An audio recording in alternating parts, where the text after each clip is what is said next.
Hello there and welcome. I'm so glad you found your way here tonight.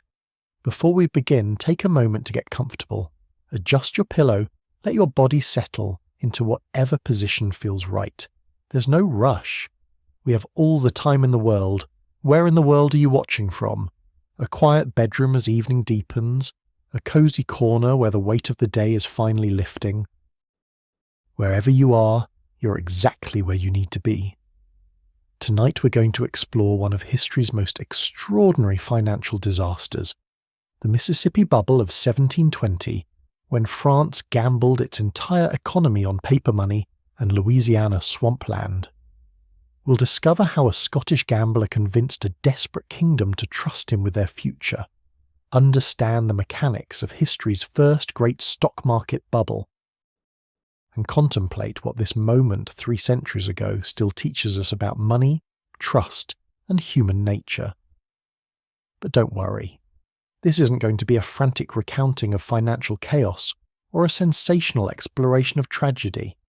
Instead, we'll move slowly and carefully through the France of Louis XIV, through the arrival of John Law and his revolutionary ideas, through the fever of speculation and the inevitable collapse.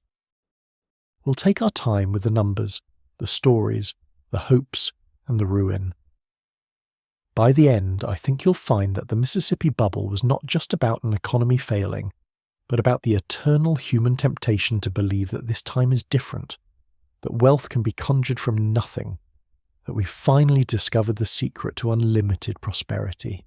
If you enjoy these calm explorations of history's most profound financial moments, a like and subscribe really helps reach others seeking the same peaceful way to end their day. And to those already subscribed, thank you for being part of this community of thoughtful listeners. So settle in. Let your shoulders drop away from your ears.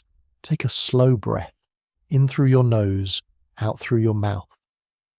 And let's begin our slow drift through early 18th century France, through brilliant schemes and beautiful delusions toward understanding. There's nowhere you need to be.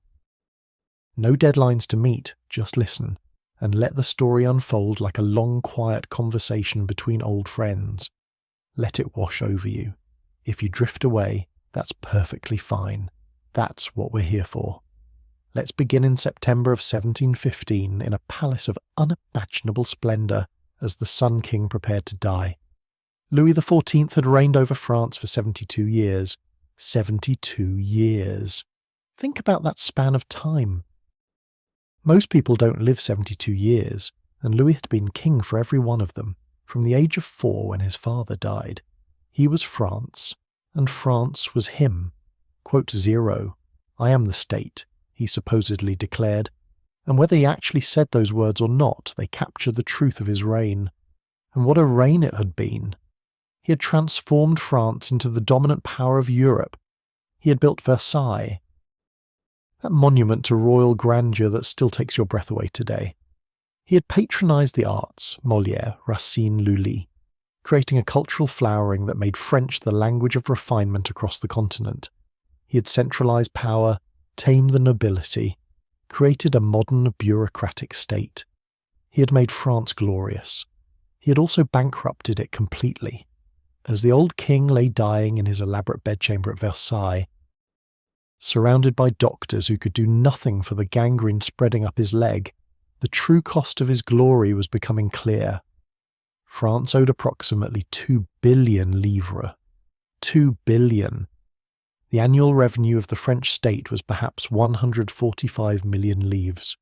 In other words, the kingdom owed nearly 14 times what it collected in taxes each year. Imagine owing 14 years of your salary with no way to pay it down. Now imagine you're an entire country. How had this happened? Let's understand it slowly, because the mechanisms that bankrupted France would appear again and again in history, in different forms but with the same essential dynamics. First, there was Versailles itself.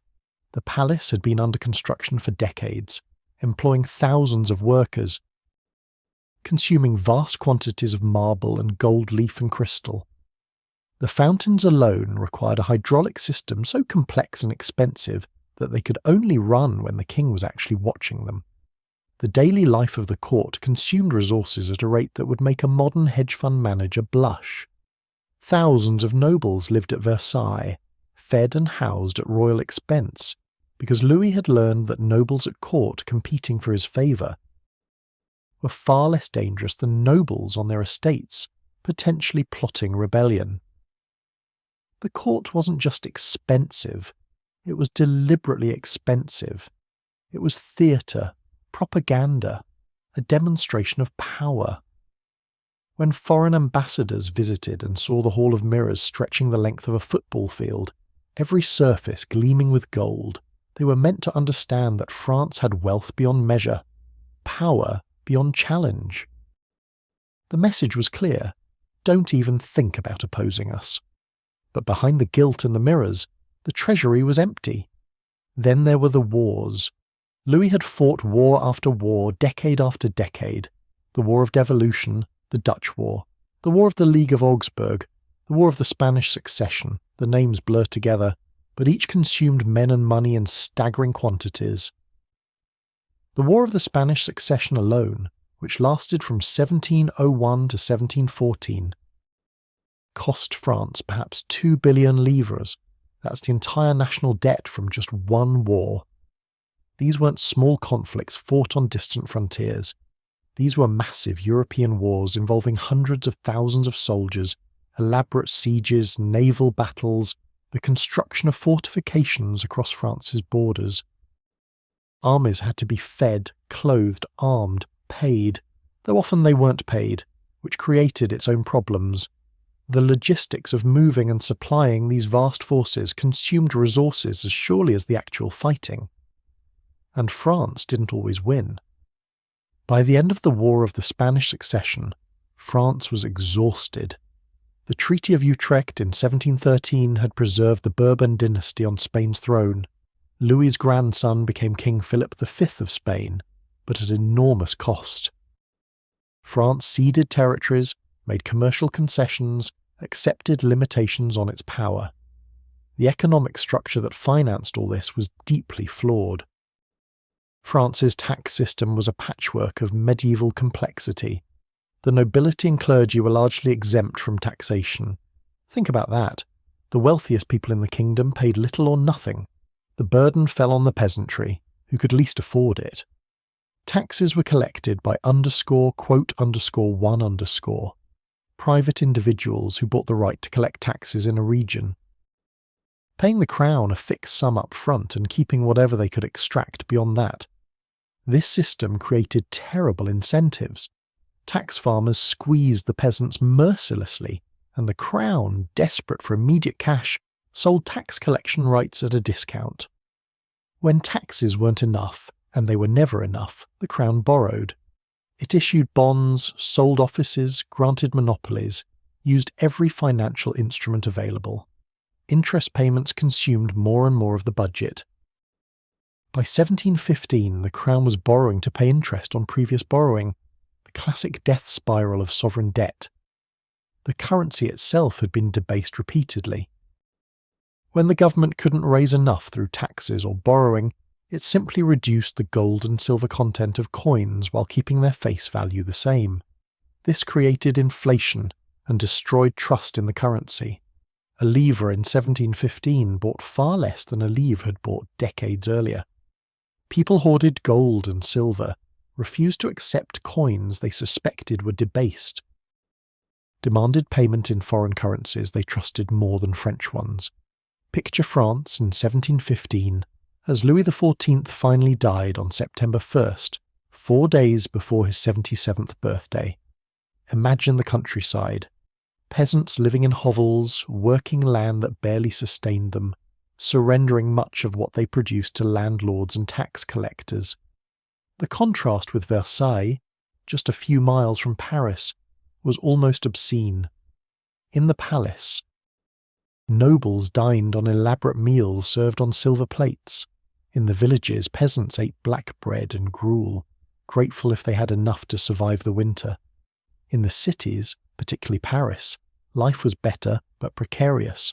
Merchants and artisans, the emerging middle classes, managed to live decently when times were good, but times were often not good. Bread prices fluctuated with harvests. Bad weather meant hunger. Sometimes famine. The Great Frost of 1709 had been catastrophic. The Seine froze solid, crops died in the fields, hundreds of thousands starved.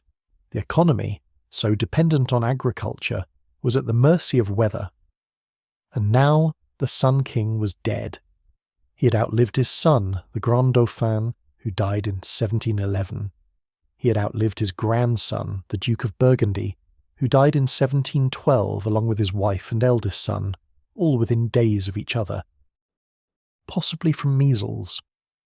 The succession fell to Louis's great-grandson, a child of 5 years old, who would reign as Louis XV, a 5-year-old king, a kingdom drowning in debt, a nobility that had been kept pacified with pensions and privileges but had little real power or purpose, a peasantry ground down by taxation and hardship, a financial system that had been pushed past its breaking point, a currency that few trusted, foreign powers waiting to see if France would collapse under its own weight.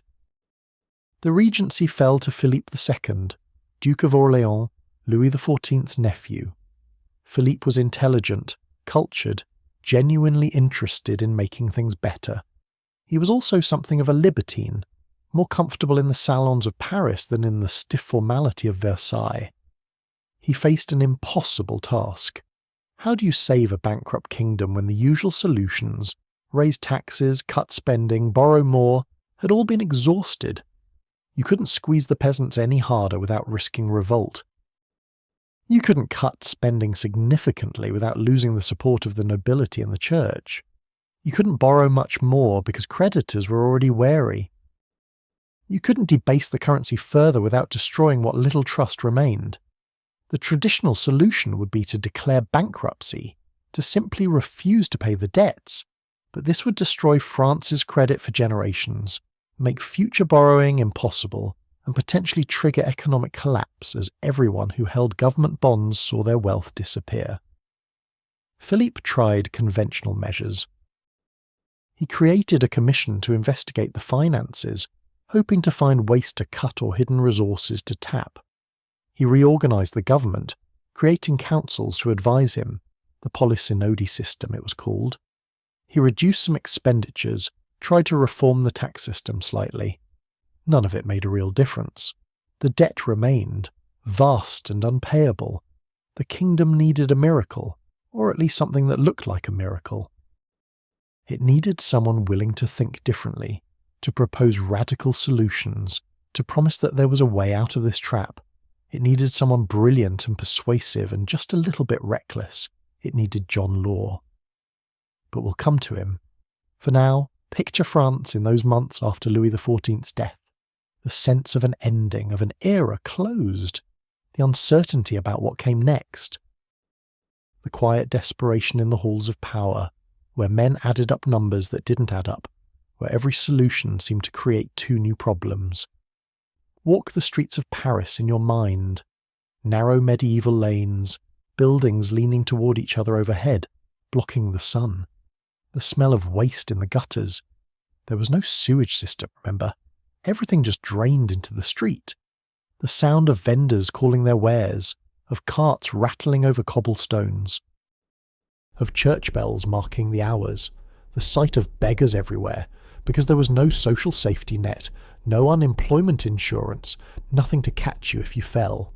The contrast between the fine coaches of the wealthy and the ragged crowds on foot. Visit Versailles in your imagination. Those vast formal gardens, every hedge trimmed to geometric precision, every fountain positioned just so, the palace itself. That monument to human ambition and vanity. The Hall of Mirrors, where the Treaty of Versailles would be signed 2 centuries later, ending another catastrophic war. The King's bedchamber, where Louis XIV had died, where his great-grandson now slept, a child responsible for a kingdom he couldn't possibly understand. Think about the weight of history, the burden of debt, the sense that something had to give. France had been the dominant power in Europe, and now it was exhausted, depleted, desperately seeking a way forward. The old king was dead. The old methods had failed. What came next would reshape not just France, but the entire understanding of money, credit, and how economies work. Let that image settle. France in 1715, magnificent and ruined, powerful and bankrupt, waiting for someone to offer salvation. Hold that moment. Because what happens next is one of the most extraordinary and instructive stories in all of financial history. A story about hope and greed, about innovation and delusion, about how the best ideas can produce the worst outcomes when taken too far, too fast. We'll meet John Law soon and begin to understand his brilliant, terrible plan. But first, rest in this moment of in-between, when the old order had died but the new hadn't yet been born, when France stood at a crossroads, not yet knowing which path it would take, not yet understanding that it was about to embark on an experiment that would traumatize the nation for generations. Breathe slowly. Let the details settle into your mind. The debt, the palace, the desperate kingdom, the child king, the regent searching for solutions. These are the pieces we'll need as we move forward. But for now, just rest with them. There's no hurry. We have this whole long night to explore what happened next, to understand how France tried to escape its trap, and how that attempt created an even greater disaster. Sleep if you need to. The story will continue, patient and waiting, ready to unfold when you're ready to listen again. Into this desperate situation walked a man who seemed to have a solution. His name was John Law, and he was unlike any financial advisor a European kingdom had ever employed. He was a Scotsman, a convicted murderer, an escaped prisoner, a professional gambler, and, most remarkably, an economic theorist whose ideas about money and banking were about a century ahead of his time. Whether those ideas were brilliant or dangerous or perhaps both is a question we'll explore together as we move slowly through his story. Let's go back to understand where John Law came from, because his background shaped everything that happened next. He was born in Edinburgh in 1671, the son of a goldsmith and banker. This detail matters. Growing up in a goldsmith house in the late 17th century meant growing up around money in its most tangible form. Gold and silver coins, bars of precious metal, the physical substance of wealth.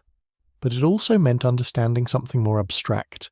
Credit, loans, deposits, the way goldsmiths had begun to function as informal bankers, accepting gold for safekeeping and issuing receipts that people began to trade as if they were money themselves. Young John Law was brilliant. Everyone who met him remarked on it. He had a gift for mathematics, particularly for probability and calculation. He was handsome, charming, well-dressed, the kind of person who commanded attention when he entered a room. He moved to London as a young man, drawn to the excitement and opportunity of England's capital, which was already becoming a financial centre in ways that Edinburgh wasn't. In London, Law lived the life of a gentleman about town. He dressed fashionably, attended the theatre, moved in high society, gambled extensively. And it was gambling that revealed both his greatest talent and his fatal flaw. He was extraordinarily good at games of chance, or rather, at games he understood weren't really chance at all, but probability, mathematics, patterns that could be calculated and exploited. He won consistently, impressively enough to support a lavish lifestyle without working. But gambling brought him into conflict with other young men who didn't appreciate losing to him, who suspected trickery, who resented his success. In April of 1694, Law fought a duel with another young gentleman named Edward Wilson, called __2__ for his fashionable dress. The details of the quarrel are lost to history. Perhaps it was about a woman, perhaps about a gambling debt, perhaps just masculine pride and too much wine. What we know is that they met early one morning in Bloomsbury Square, swords were drawn, and within minutes Edward Wilson was dead, run through by Law's sword. Duelling was illegal, but common among young aristocrats. Usually the authorities looked the other way, treating it as a regrettable but understandable way for gentlemen to settle disputes. But Wilson's family was connected, influential, and furious. They demanded justice. Law was arrested, tried for murder, and convicted. The sentence was death by hanging. Think about that moment. Law was 23 years old, convicted of murder, waiting in prison to be executed. His brilliant mind, his mathematical gifts, his charm, none of it mattered now. He would die on the gallows like a common criminal. His life was over before it had truly begun. Except it wasn't.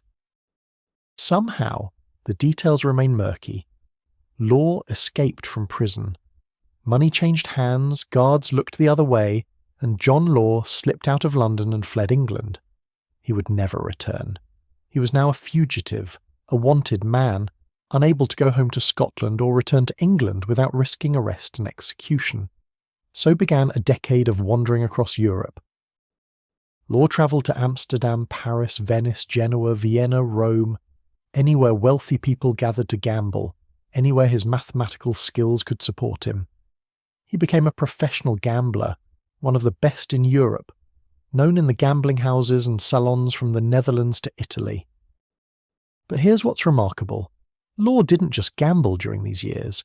He thought, he observed, he studied. He watched how money worked in different countries, how banks operated, how credit flowed through economies. Amsterdam was particularly instructive. The Dutch had the Bank of Amsterdam, established in 1609, which issued notes that people trusted and used.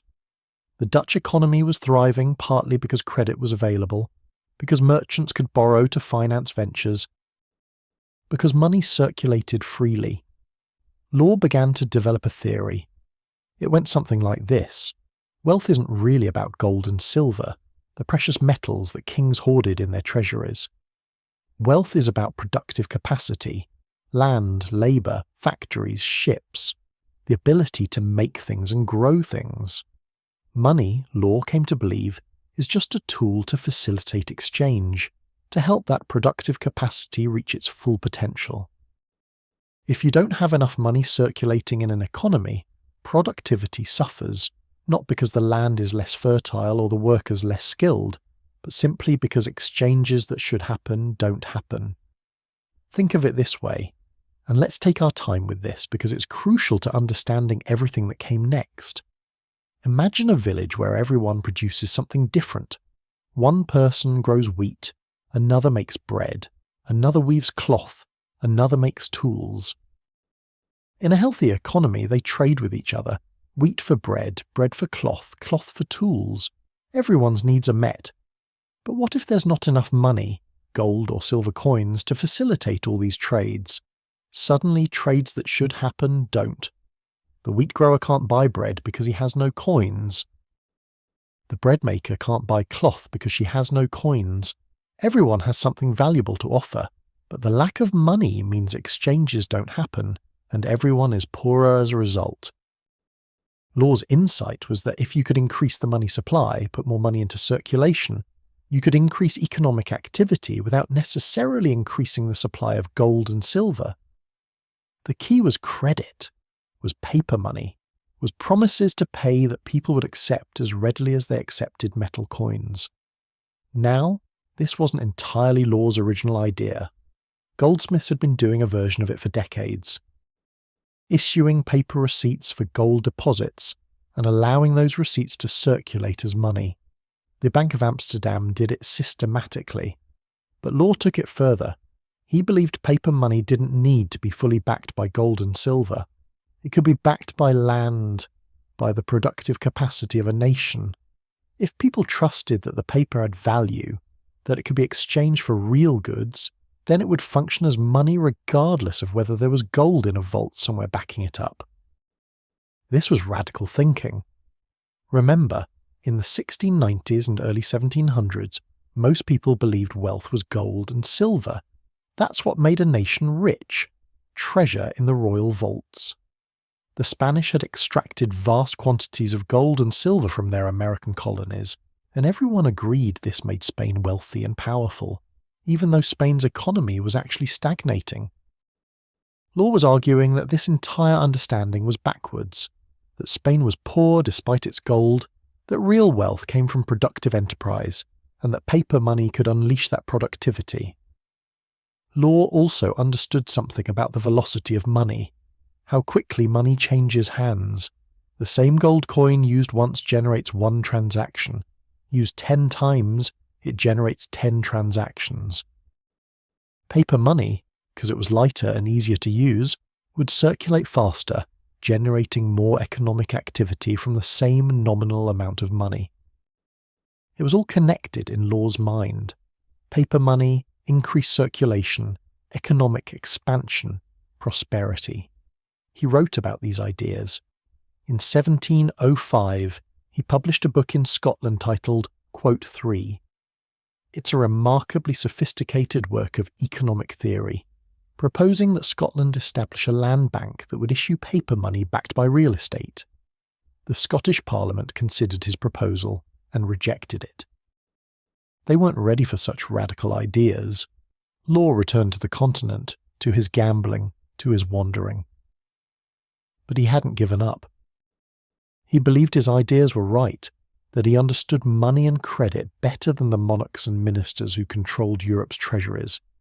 He just needed the opportunity to prove it, to demonstrate that his system would work.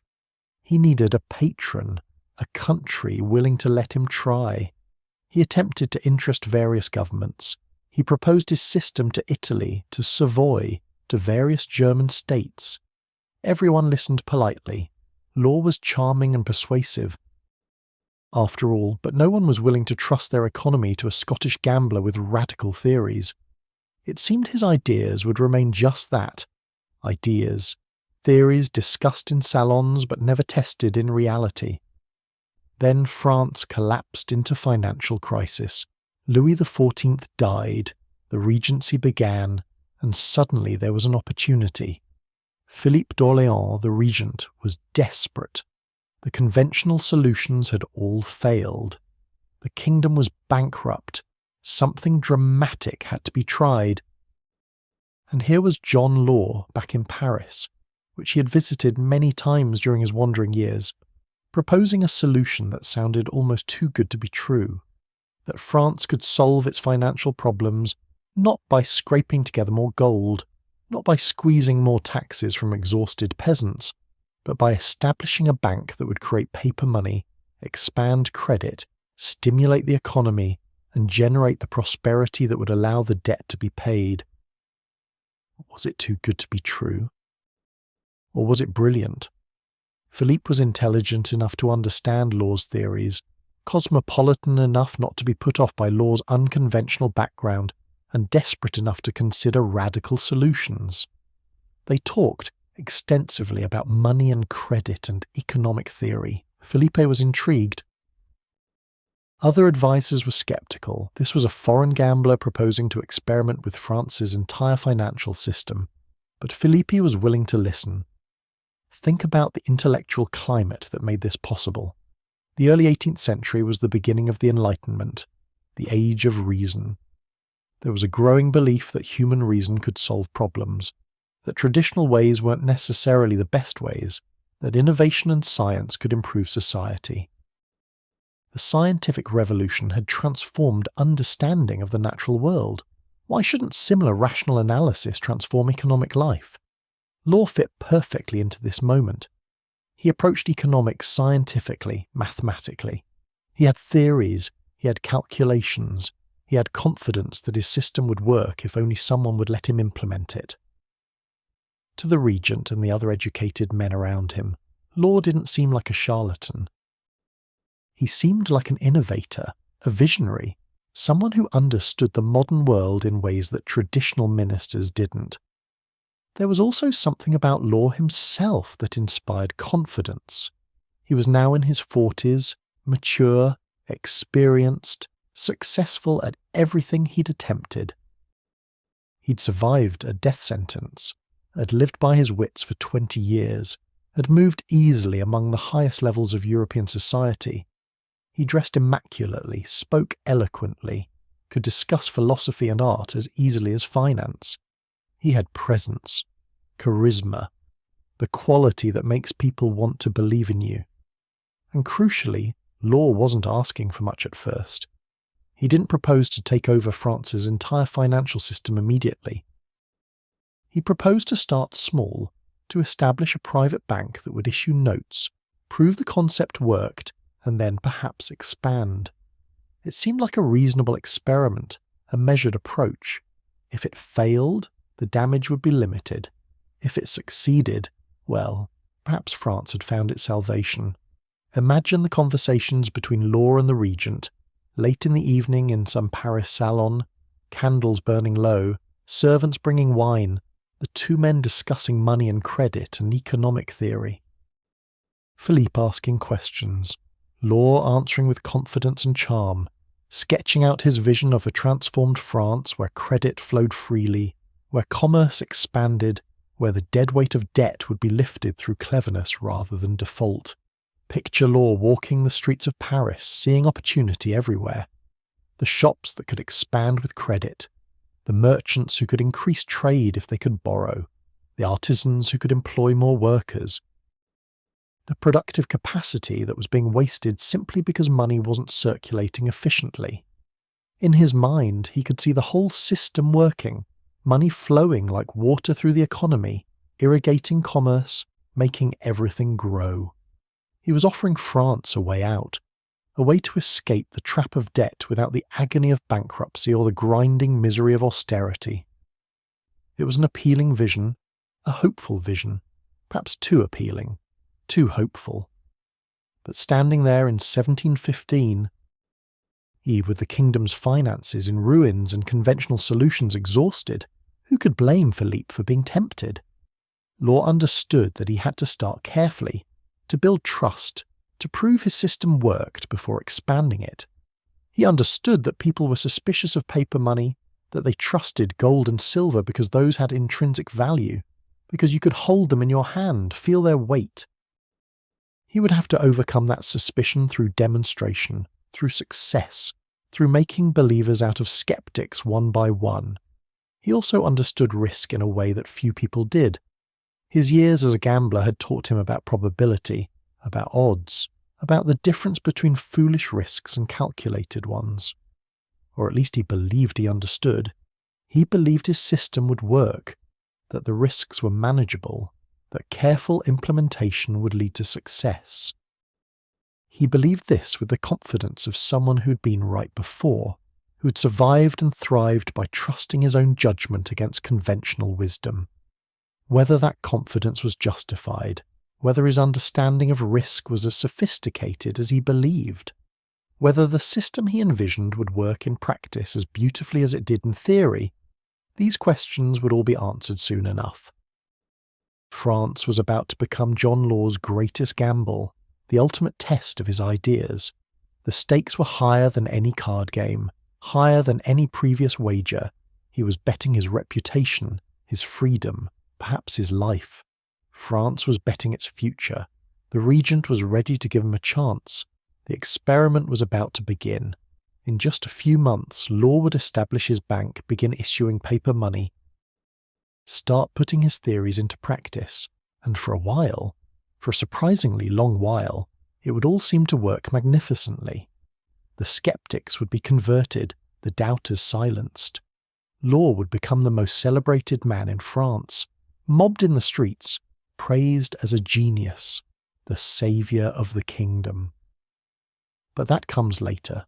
For now, in late 1715 and early 1716, we're still in the planning stages, in the theoretical discussions, in the careful laying of groundwork. Law is still trying to convince people, still explaining his vision, still promising that he can deliver what seems impossible: prosperity without pain, wealth through paper, salvation through cleverness. Hold that image of him. Brilliant, charming, confident, standing on the edge of implementing the most ambitious financial experiment Europe had ever seen. A convicted murderer turned economic theorist, a gambler turned banker, an exile who would soon hold France's economic fate in his hands. It's an unlikely story, almost absurd, the kind of thing that would seem implausible in fiction. But it was about to become reality. Rest with that for a moment. The desperate kingdom and the confident man offering salvation. The old world of gold and silver about to give way to the new world of paper and credit. The traditional ministers sceptical but overruled by a regent willing to try anything. Everything poised at a turning point, about to tip into motion, into the great experiment that would reshape France and traumatize it for generations. We'll explore what happened next, the establishment of the bank, the success of the paper money, the growing confidence in Law's system. But there's no rush. Let these ideas settle. Let yourself understand why Law's vision seemed so attractive, why rational, intelligent people were willing to try it. The story is just beginning, and we have all the time we need to understand it fully, to explore each step of the journey from hope to catastrophe. Sleep if you need to. Dream perhaps of that moment when ideas seem perfect, before implementation reveals their flaws, when theory hasn't yet collided with reality. The story will continue, patient and waiting, ready to show you how France and John Law together created one of history's most instructive disasters. But for now, rest. Breathe slowly. Let the weight of the day fall away. We'll continue when you're ready. On May 2nd, 1716, John Law received a 20-year charter from the regent to establish a bank in France. It would be called the Banque Générale, and it would begin the transformation of French finance that Law had promised. Let's understand what this bank was and how it worked, because the mechanics matter, because the difference between success and disaster often lies in details that seem minor at first, but grow into something much larger. The Banque Générale was initially a private institution, not a government bank. Law and several partners provided the capital, about 6 million livres raised through selling 1,200 shares at 5,000 livres each. This structure was deliberate. Law wanted to prove his concept without immediately entangling it with the Crown's troubled finances. If the bank succeeded, wonderful. If it failed, well, it was a private venture, not a state disaster. The limited liability gave Philippe political cover and gave Law room to operate. The bank's core function was simple in concept but revolutionary in practice. It would accept deposits and issue paper notes that people could use as money. Let's take our time understanding how this worked and why it mattered. Because for most French people in 1716, the entire idea of paper money was strange, suspicious, almost magical. Imagine you're a merchant in Paris. You have a strong box where you keep your gold and silver coins. This is your wealth in its most tangible form. You can see it, touch it, feel its weight. When you need to make a purchase or pay a debt, you physically count out coins and hand them over. If you need to transport a large sum across the city or to another town, you hire guards because you're literally carrying your wealth in a heavy bag that anyone could steal. Now Law's bank offered an alternative. Bring your gold and silver to the bank. The bank would lock it in its vault for safekeeping. In exchange, the bank would give you paper notes representing the value of your deposit. These notes were printed on high-quality paper, with elaborate designs to prevent forgery, with Law's signature and the bank's seal. They came in various denominations, 10 livres, 100 livres, 1,000 livres. The promise was simple. You could return to the bank at any time and exchange these paper notes for gold and silver. The notes were convertible on demand. This was crucial. People needed to trust that the paper could always be transformed back into metal, that it represented real value, that it wasn't just worthless scraps of paper. Why would anyone use these notes instead of just keeping their gold and silver? Several reasons, and Law understood each one. First, convenience. Paper is lighter than metal.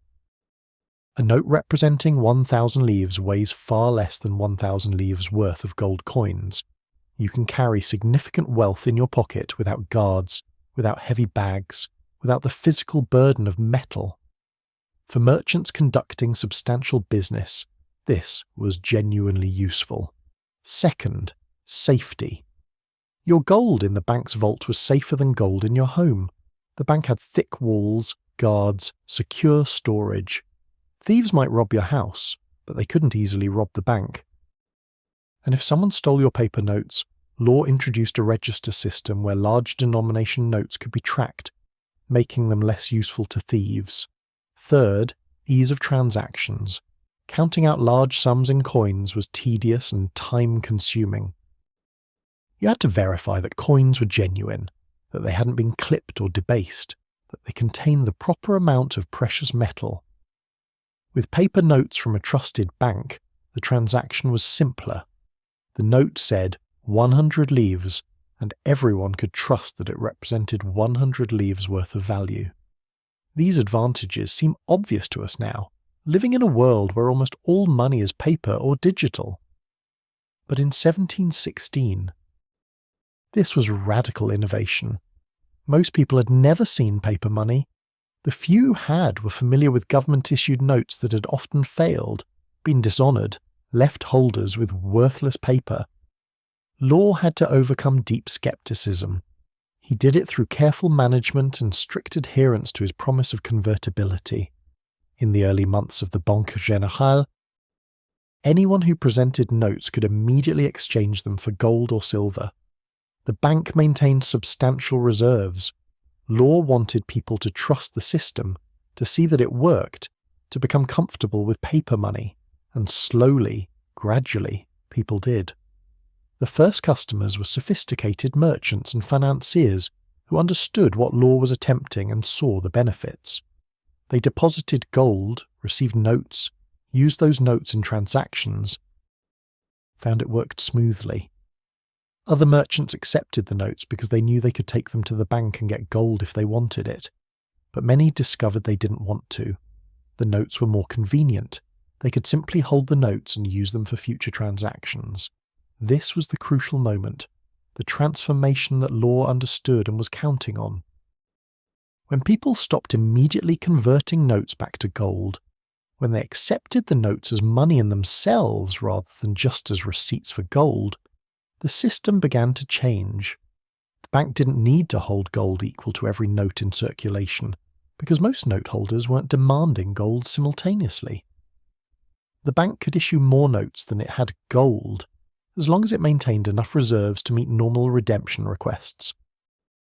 This is called fractional reserve banking, and it's how modern banking works.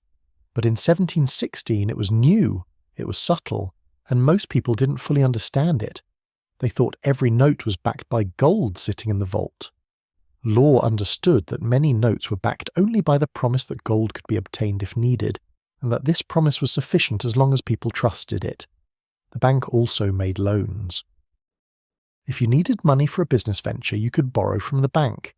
The bank would give you notes, charge you interest, and require repayment with interest at a specified time. These loans created new money.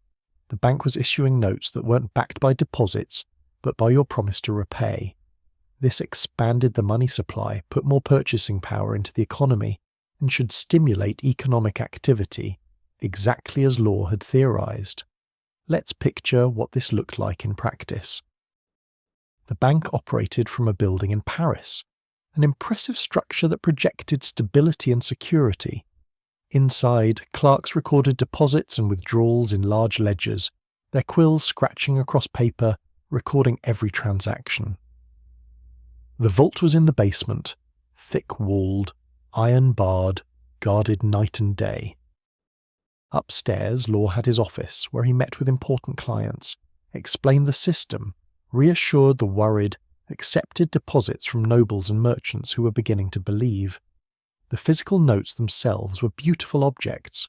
Law understood that appearance mattered, that these pieces of paper had to look valuable, official, trustworthy. They were printed on fine paper, with intricate borders and patterns. Each denomination had a distinctive design. Law's signature appeared on every note, a personal guarantee of value.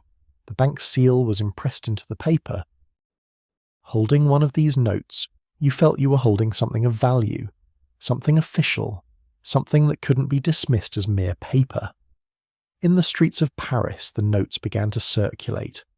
A merchant received payment in banknotes, used those notes to pay a supplier, who used them to pay workers, who used them in shops.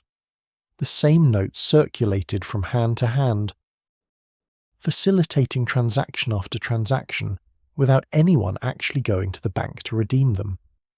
This was the velocity of money that Law had written about, the way paper money could circulate faster than heavy coins, generating more economic activity from the same nominal value. The early results were encouraging, even impressive. Commerce seemed to increase. Merchants reported that business was better, that the availability of credit allowed expansion. The notes traded at face value or sometimes even at a slight premium. People were willing to pay 102 livres in coin for a note worth 100 livres, because the note was more convenient. This premium was proof that people valued and trusted the system. Law's reputation grew. The skeptics who had dismissed him as a foreign gambler with wild theories had to admit the bank was working. The notes were accepted, the system was stable, convertibility was maintained. Sophisticated observers began to wonder if Law might actually be the genius he claimed to be, if France might have stumbled upon the solution to its financial problems. The regent was pleased, gratified, increasingly inclined to expand Law's role. In December of 1718, just 2.5 years after the bank's founding, Philippe made a momentous decision. The Banque Générale would become the Banque Royale, a state institution backed by the crown with Law appointed as Director General. This transformation changed everything. The bank was no longer a private venture that happened to be useful. It was now the official Bank of France, an instrument of state policy, with the crown's full backing and authority. The notes were no longer private banknotes. They were now government currency, backed not by Law's capital, but by the faith and credit of the French monarchy. On the surface, this seemed like vindication, like promotion, like success. Law's system had worked so well that the state was adopting it fully. The notes were now guaranteed by the king himself. What could be more secure than that? Investors were reassured, deposits increased, the notes circulated even more widely. But think about what had actually changed. With the bank now royal, now part of the state apparatus, the temptation to use it for state purposes became overwhelming.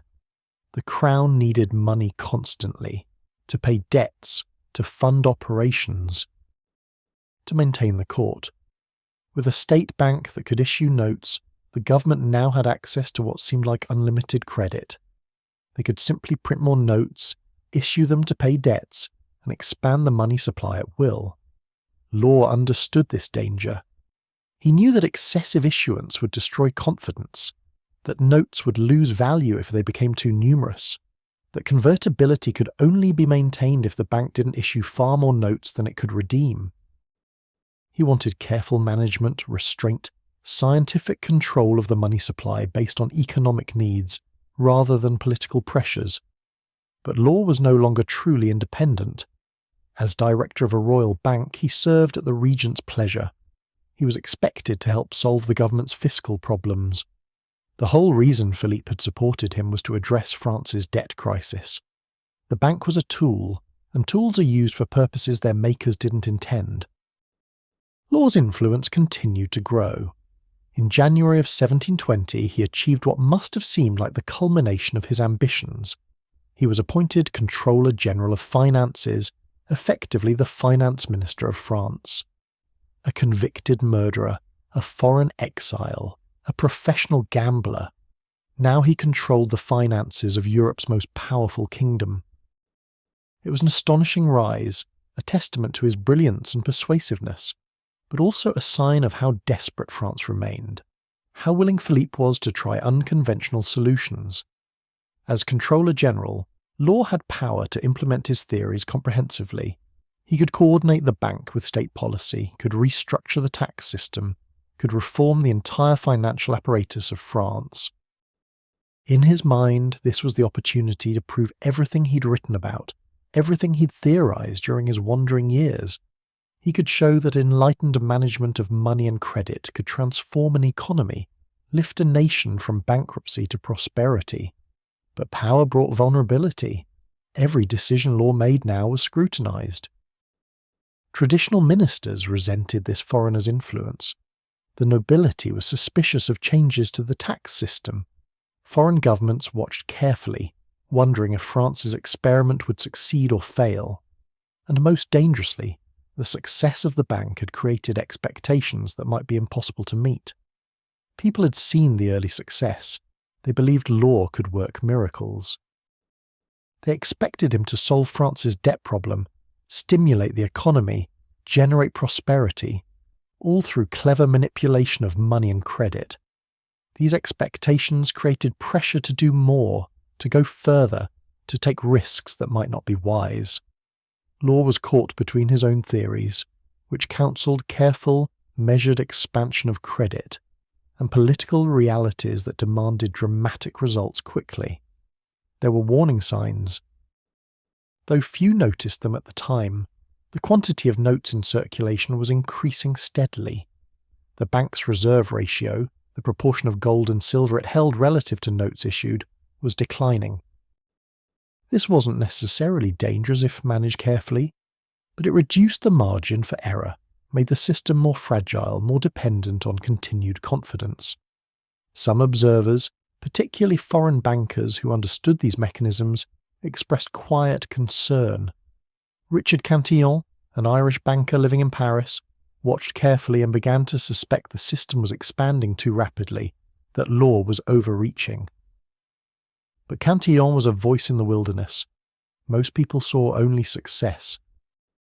Only the convenience of the notes, only the economic expansion that seemed to be happening. Law himself was aware of the risks, but believed he could manage them. He had studied these systems, had thought deeply about money and credit, had the confidence of someone who had been right before. He believed that with care and intelligence, he could navigate the dangers, could maintain the delicate balance between issuing enough notes to stimulate the economy and issuing so many that confidence would collapse. What he didn't fully appreciate, what perhaps no one could have appreciated in 1718 and 1719, was how the system he had created would amplify both success and failure. When things went well, as they did initially, the paper money system magnified prosperity. Credit expanded, business increased, everyone benefited. But if things went badly, if confidence faltered, the same system would magnify collapse with terrible efficiency. The bank was now deeply integrated into French financial life. Merchants used the notes for everyday transactions. The government paid salaries and expenses with notes. Foreign trade was conducted with notes. The entire economy was becoming dependent on this paper money system, on Law's management, on continued trust that the notes represented value. Picture Paris in 1718 and 1719.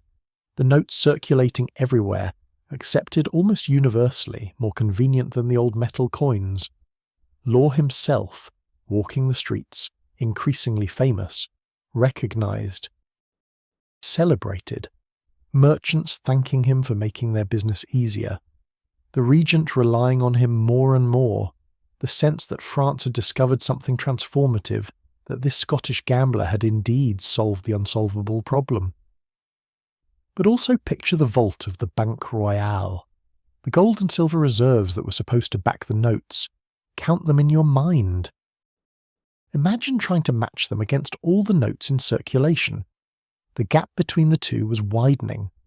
Not disastrously, not obviously, but steadily, quietly, creating a vulnerability that would matter enormously when pressure came. Law's great experiment was entering a new phase. The bank was established, the notes were accepted, his influence was at its zenith.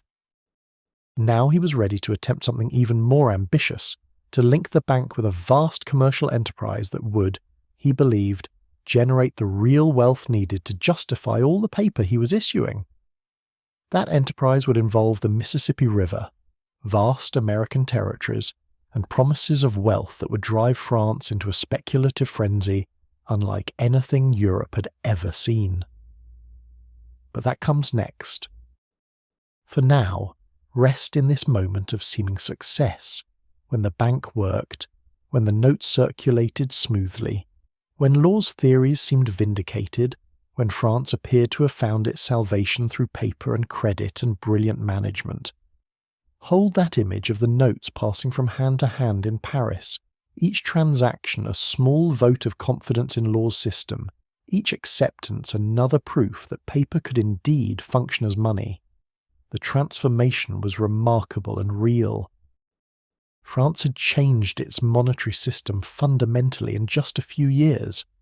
People who had never imagined using anything but gold and silver now routinely conducted business with printed paper.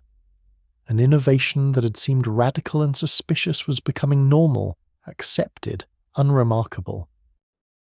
That's how quickly financial systems can transform, how readily people adapt to new ways when the new ways seem to work. Sleep now if you need to. Dream perhaps of those beautiful printed notes, of the sense of modernity and progress they represented, of the hope that cleverness could solve ancient problems.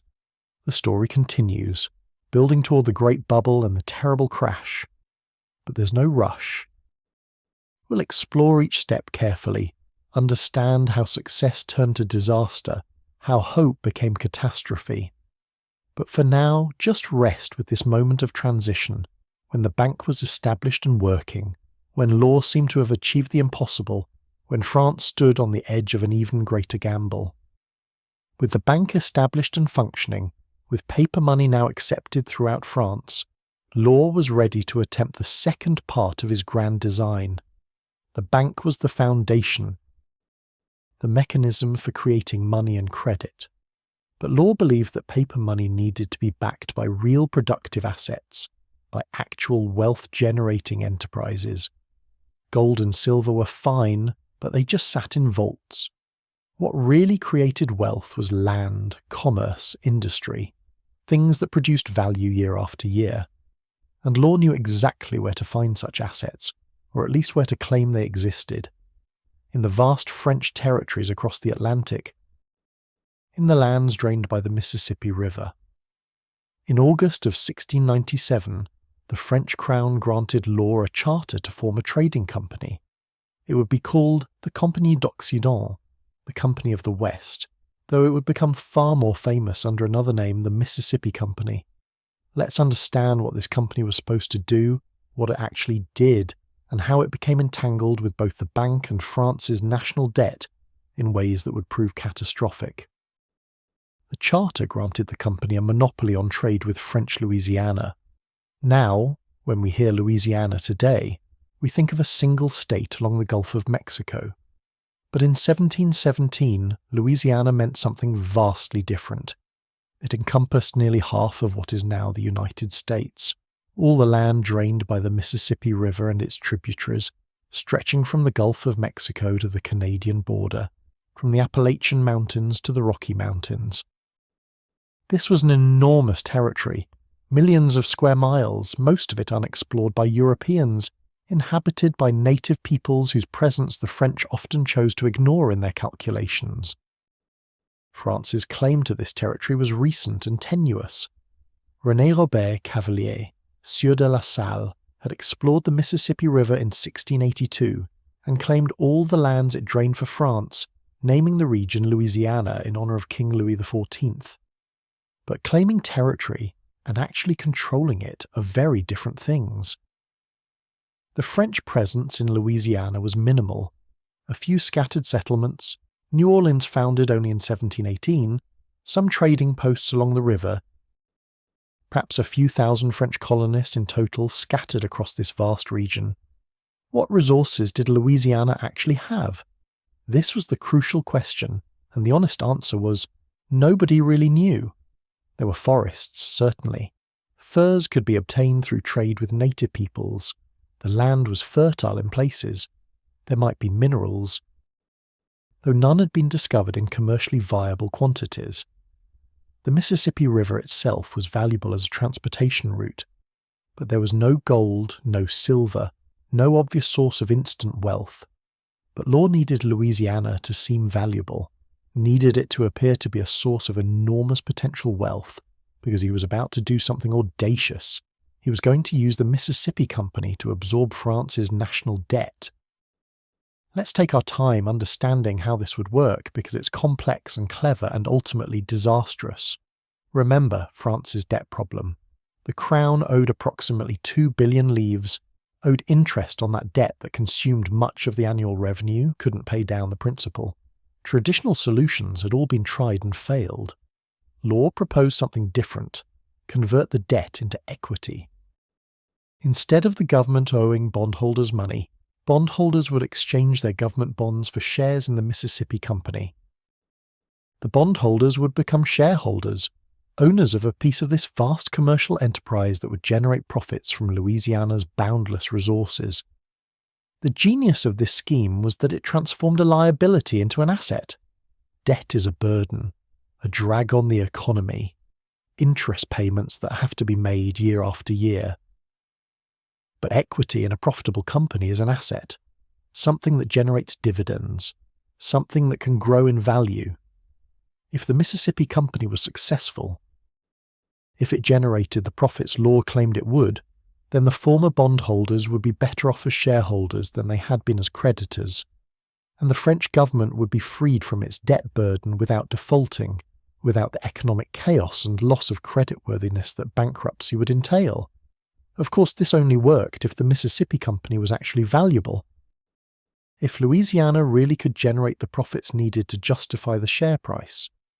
And this is where the propaganda began, where reality and fiction started to diverge in ways that would ultimately prove catastrophic. Law launched a campaign to promote Louisiana's wealth. Pamphlets were published, distributed throughout Paris and across France, describing the incredible riches waiting to be extracted from this American paradise. The climate was perfect, the soil unbelievably fertile, the natives friendly and eager to trade.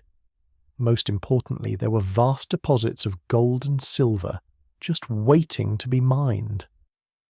Louisiana would be France's Mexico, its Peru, a source of precious metals that would dwarf Spain's American treasure. Maps were printed showing the extent of French Louisiana, the mighty Mississippi River flowing through it, the territories stretching as far as anyone could imagine. Cities were marked that didn't exist. Resources were indicated that had never been found. The maps were beautiful, impressive, authoritative. They looked like reliable documents, like factual representations. Most people examining them wouldn't know that the details were largely invented, that the cartographers had simply filled in blank spaces with speculation and hope. Promotional materials described the easy fortunes to be made.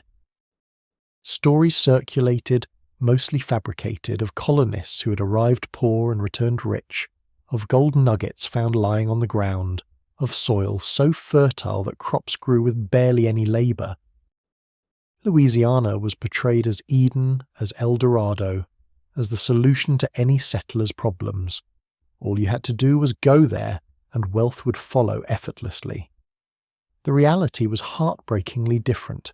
The few actual colonists in Louisiana struggled with disease, with hostile environment, with isolation, with the enormous difficulty of establishing settlements in wilderness thousands of miles from France.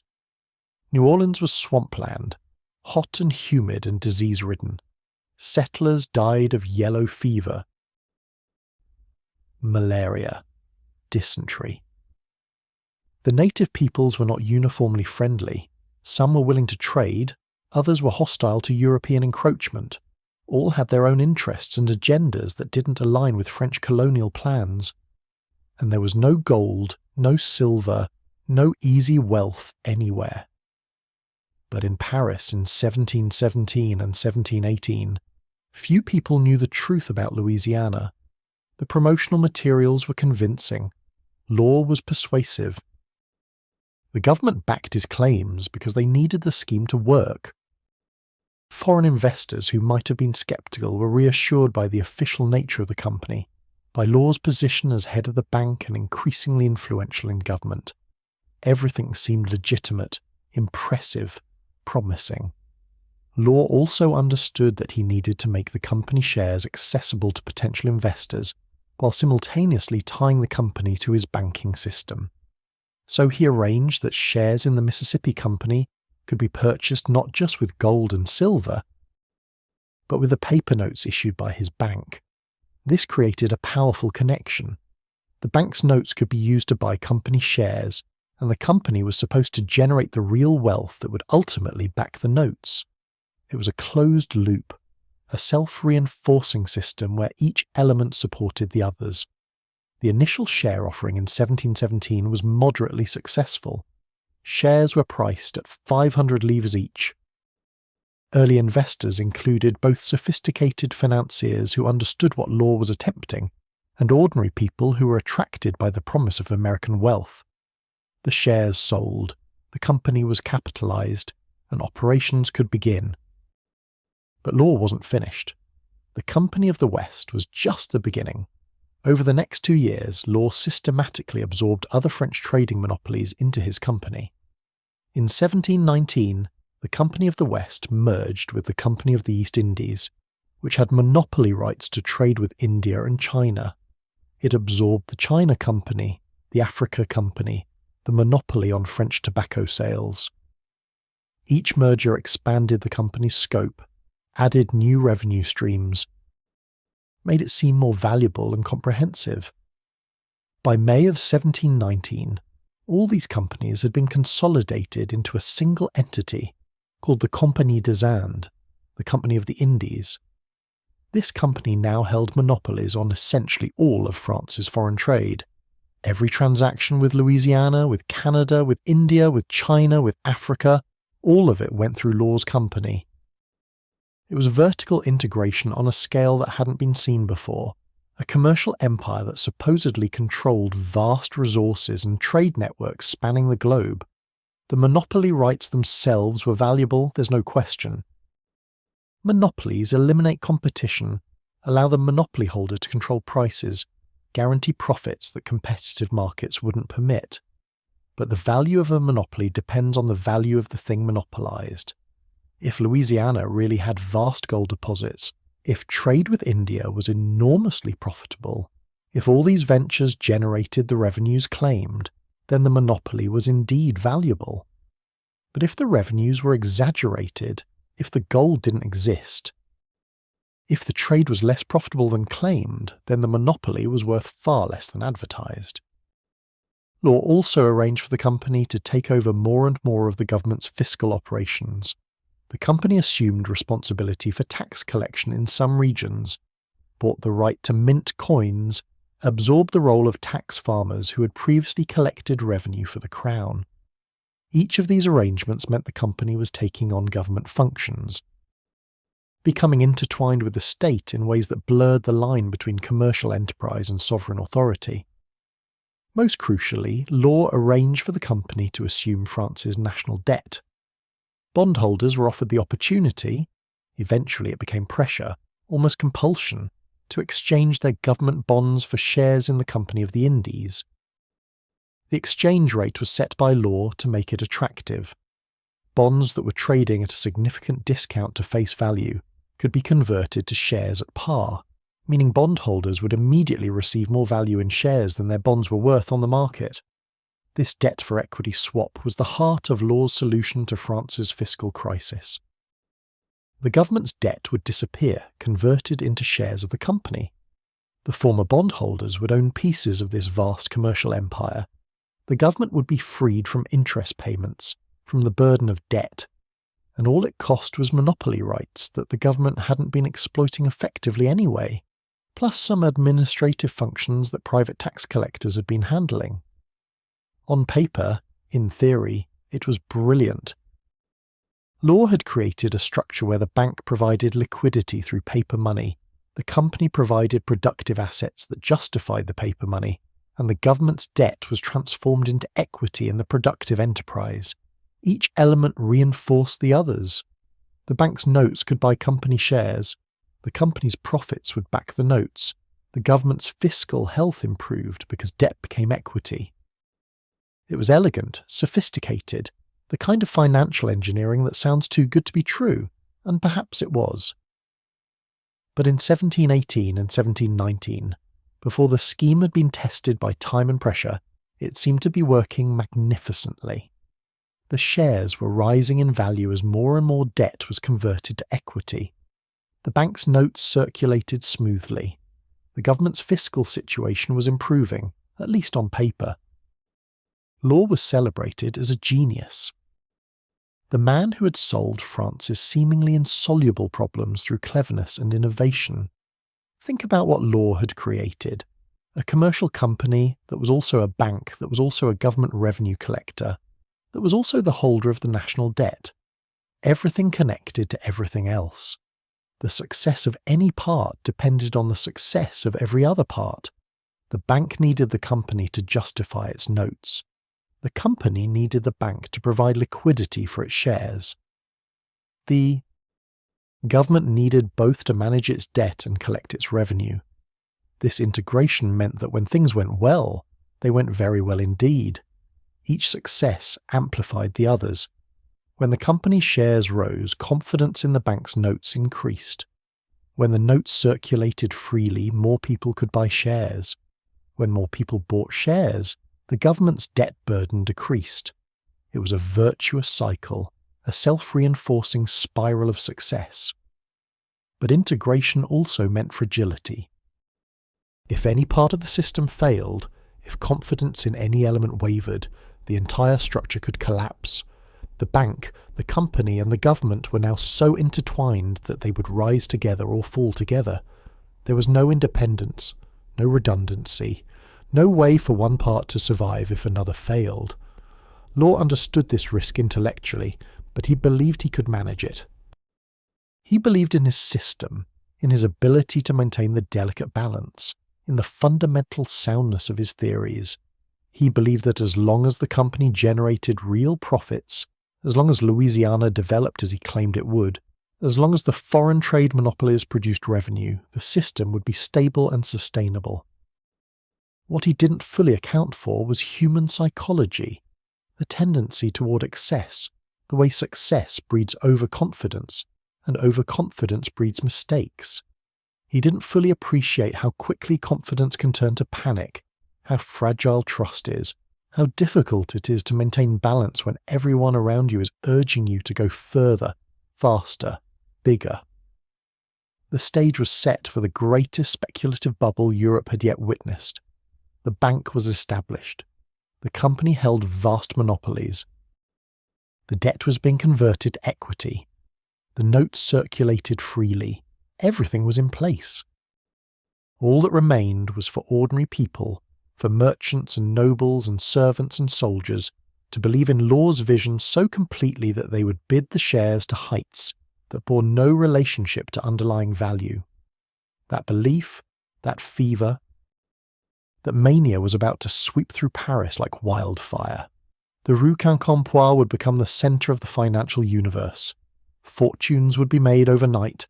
The word "5" would enter the language, and John Law would become the most famous, most celebrated, most trusted man in France, only to become, within months, the most hated and despised. But those extremes come later. For now, in late 1719, we're still in the building phase. Still in the careful construction of the system, still in the time when Law's vision seemed brilliant rather than delusional. The company was established, the monopoly secured, the debt conversion beginning. Everything seemed possible. France seemed to have found its salvation in this combination of paper money, American resources, and financial innovation. Rest with that image for a moment. The company's charter with all its promises and monopolies. The maps of Louisiana spread out on tables in Paris, showing territories that would make France rich beyond imagination. Law in his office, managing all the pieces of his system, confident in his theories, certain that he was creating something transformative and permanent. Picture the former bondholders, men who had lent money to the French crown years or decades ago, who had despaired of ever being repaid, now becoming shareholders in a company that promised wealth from American gold and Asian trade. The relief they must have felt, the gratitude toward law for creating this solution, the growing excitement as share prices began to rise, and picture Louisiana itself, the reality behind the propaganda, the mosquito-infested swamps. The struggling colonists dying of disease, the native peoples watching these French newcomers with a mixture of curiosity and concern. The complete absence of the gold and silver that Law's promotional materials claimed were there in abundance. The vast gap between promise and reality, between the Louisiana of Parisian imagination and the Louisiana of actual fact. That gap would matter enormously, but not yet. For now, the promise was enough. The vision was sufficient. The hope sustained belief. The Mississippi bubble was inflating, slowly at first, but building momentum, building pressure, building toward the frenzy that would consume Paris and traumatize France. Sleep now if you need to. Dream perhaps of those maps with their careful lines and imagined riches, of the elegance of Law's financial architecture, of the moment when a clever scheme seems perfect before reality tests it. The story continues, building toward fever and collapse, but there's time. There's always time. We'll explore each step carefully, understand how hope became delusion, how rational people convince themselves of impossible things, but for now, rest. Let the complexity settle in your mind. The pieces are in place. The stage is set. What happens next will show both the heights of human enthusiasm and the depths of human folly. What happened next was something France had never experienced before. Something that would permanently scar the nation's financial memory and change how the French thought about money, investment, and trust.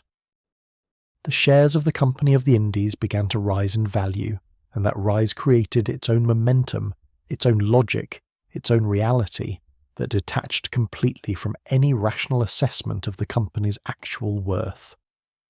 Let's walk slowly through the mania that consumed Paris in 1719 and 1720. Because understanding how intelligent people convince themselves of impossible things is one of history's most important lessons. The shares had been initially issued at 500 livres each. This was a substantial sum, perhaps 6 months' wages for a skilled artisan, but not impossibly expensive for someone with savings, or for merchants and professionals who had some capital.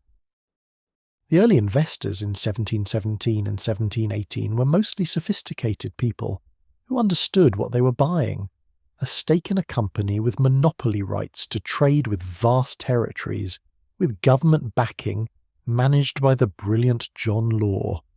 Through 1718 and into 1719, the shares traded relatively quietly. They rose slowly, reaching perhaps 600 or 700 livres, reflecting growing confidence in Law's system and in the company's prospects. This was healthy appreciation, the kind of price movement that reflects genuine optimism without irrationality. People who held shares felt pleased. People who didn't hold them started to feel they might be missing an opportunity. Then, in the summer of 1719, something changed. The pace accelerated. The shares began rising faster, more dramatically. By August, they had reached 1,000 livres, double the initial offering price. By September, they were at 2,000 livres. By October, 3,000. The numbers kept climbing, each day bringing new heights. Each week erasing what had seemed like permanent barriers. What was driving this acceleration? Several factors combined, each amplifying the others, creating a self-reinforcing spiral that would eventually destroy itself, but seemed unstoppable at the time. First, Law was creating more shares to meet demand. The company needed capital to fund its operations, to develop Louisiana, to exploit its monopolies. Issuing new shares seemed like a reasonable way to raise that capital. Law created shares that could be purchased through a subscription system. You'd pay in installments, making them accessible to people who couldn't afford the full price immediately. Each new issue was oversubscribed within hours, sometimes within minutes. People lined up, desperate to buy, willing to pay whatever price was asked. Second, the debt conversion was accelerating. More and more government bondholders were exchanging their bonds for company shares. This created constant demand. Thousands of people needed to buy shares to complete the exchange. And because they were converting bonds that had been trading at a steep discount, getting shares at par value seemed like an incredible deal even as share prices rose. Third, Law's position kept strengthening. In January of 1720, he became Controller General of Finances, the most powerful financial position in France. This seemed to prove that the government had complete confidence in him, that his system was officially endorsed at the highest levels. If the king's regent trusted Law with the entire kingdom's finances, why wouldn't ordinary investors trust him with their money? Fourth, success bred success. As shares rose, early investors became wealthy, visibly and undeniably wealthy. These newly rich people spent their gains ostentatiously. They bought fine clothes, carriages, houses, jewellery. They lived lavishly, celebrating their good fortune. Others saw this and wanted the same. The demonstration effect was powerful. Here was proof that the shares could make you rich, that this wasn't just theory, but observable reality. But most importantly, the psychology of the bubble was taking hold. People weren't buying shares because they thought the company would generate profits that justified the price. They were buying because they believed someone else would pay more tomorrow. As long as prices kept rising, it didn't matter what the shares were actually worth. What mattered was momentum, was the certainty that this rise would continue, that you could always sell to someone else at a higher price. This is called the greater fool theory. You might be a fool to pay this price, but you'll find a greater fool to pay even more.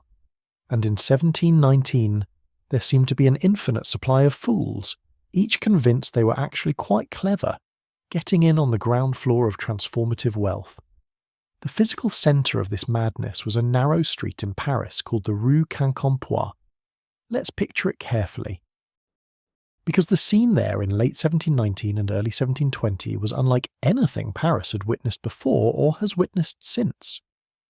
The Rue Quincampoix was a medieval street, narrow and winding, lined with buildings that leaned toward each other, creating shadows even at midday. It had been a quiet commercial street, home to merchants and small businesses, unremarkable in every way. But it was near the bank, near the company's offices, and it became the informal stock exchange where shares were bought and sold. Every morning, as dawn broke over Paris, the street would fill with people, thousands of them from every class of society, all desperate to trade shares. Nobles in fine coats stood shoulder to shoulder with servants in rough cloth. Wealthy merchants jostled against labourers. Women in elaborate dresses negotiated with men in work-stained leather.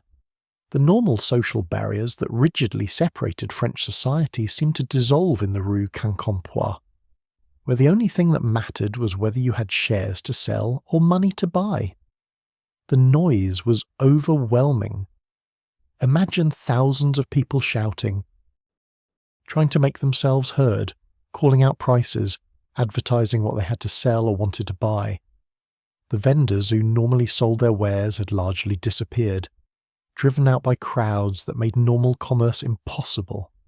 Instead, the street had become a single-purpose marketplace, dedicated entirely to trading pieces of paper that represented fractional ownership in John Law's commercial empire. The prices being called out rose through the day, sometimes through the hour. A share worth 3,000 livres in the morning might be worth 3,200 by noon, 3,500 by evening. People who bought in the morning could sell in the afternoon at a profit. The velocity of trading was extraordinary. The same shares might change hands multiple times in a single day, each transaction at a higher price than the last. Enterprising landlords along the Rue Quincampoix discovered they could rent their ground floor rooms to traders who needed a place to conclude deals, to write contracts, to count money. The rents charged were astronomical, 100 livres per day for a simple room, sometimes more. Landlords became wealthy simply by owning property on this particular street. One famous story tells of a hunchbacked man who stood in the street and rented his back as a writing desk to traders who needed a surface to write on. He supposedly made enough money in a few months to retire comfortably. Food sellers did thriving business, selling bread and wine and meat pies to traders who were too busy to leave the street for meals. Pickpockets worked the crowds, knowing that many people were carrying more money than they'd ever handled before and might not notice if some went missing. The street became its own economy, its own world, operating according to rules that made sense nowhere else but seemed perfectly reasonable here in the fever of speculation. Law himself sometimes passed through the Rue Quincampoix, and when he did, the crowds mobbed him. People reached out to touch his carriage, as if his genius or his luck might somehow transfer through physical contact.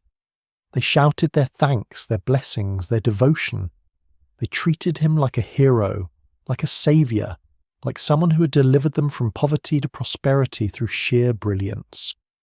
Law was gracious, acknowledging the crowds, accepting the adulation, perhaps believing that he deserved it, that he had indeed created something transformative.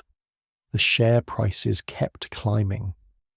By November of 1719, they had reached 5,000 livres, 10 times the initial offering price. By December, they touched 7,000. In January of 1720, they broke 8,000, and in February, they peaked at somewhere between 9,000 and 10,000 livres per share, depending on which contemporary account you believe.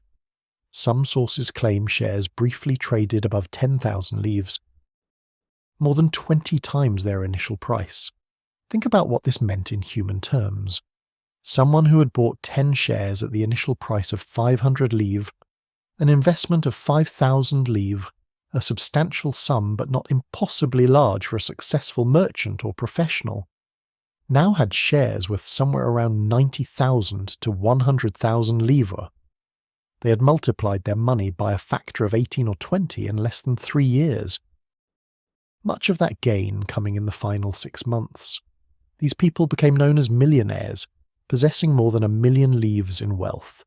The term was new. It might have been coined during the Mississippi bubble, or if it existed before, it certainly gained its current meaning then. To be a millionaire was to have achieved a level of wealth previously reserved for the highest nobility, for dukes and princes. And now shopkeepers and clerks were becoming millionaires simply by having owned shares.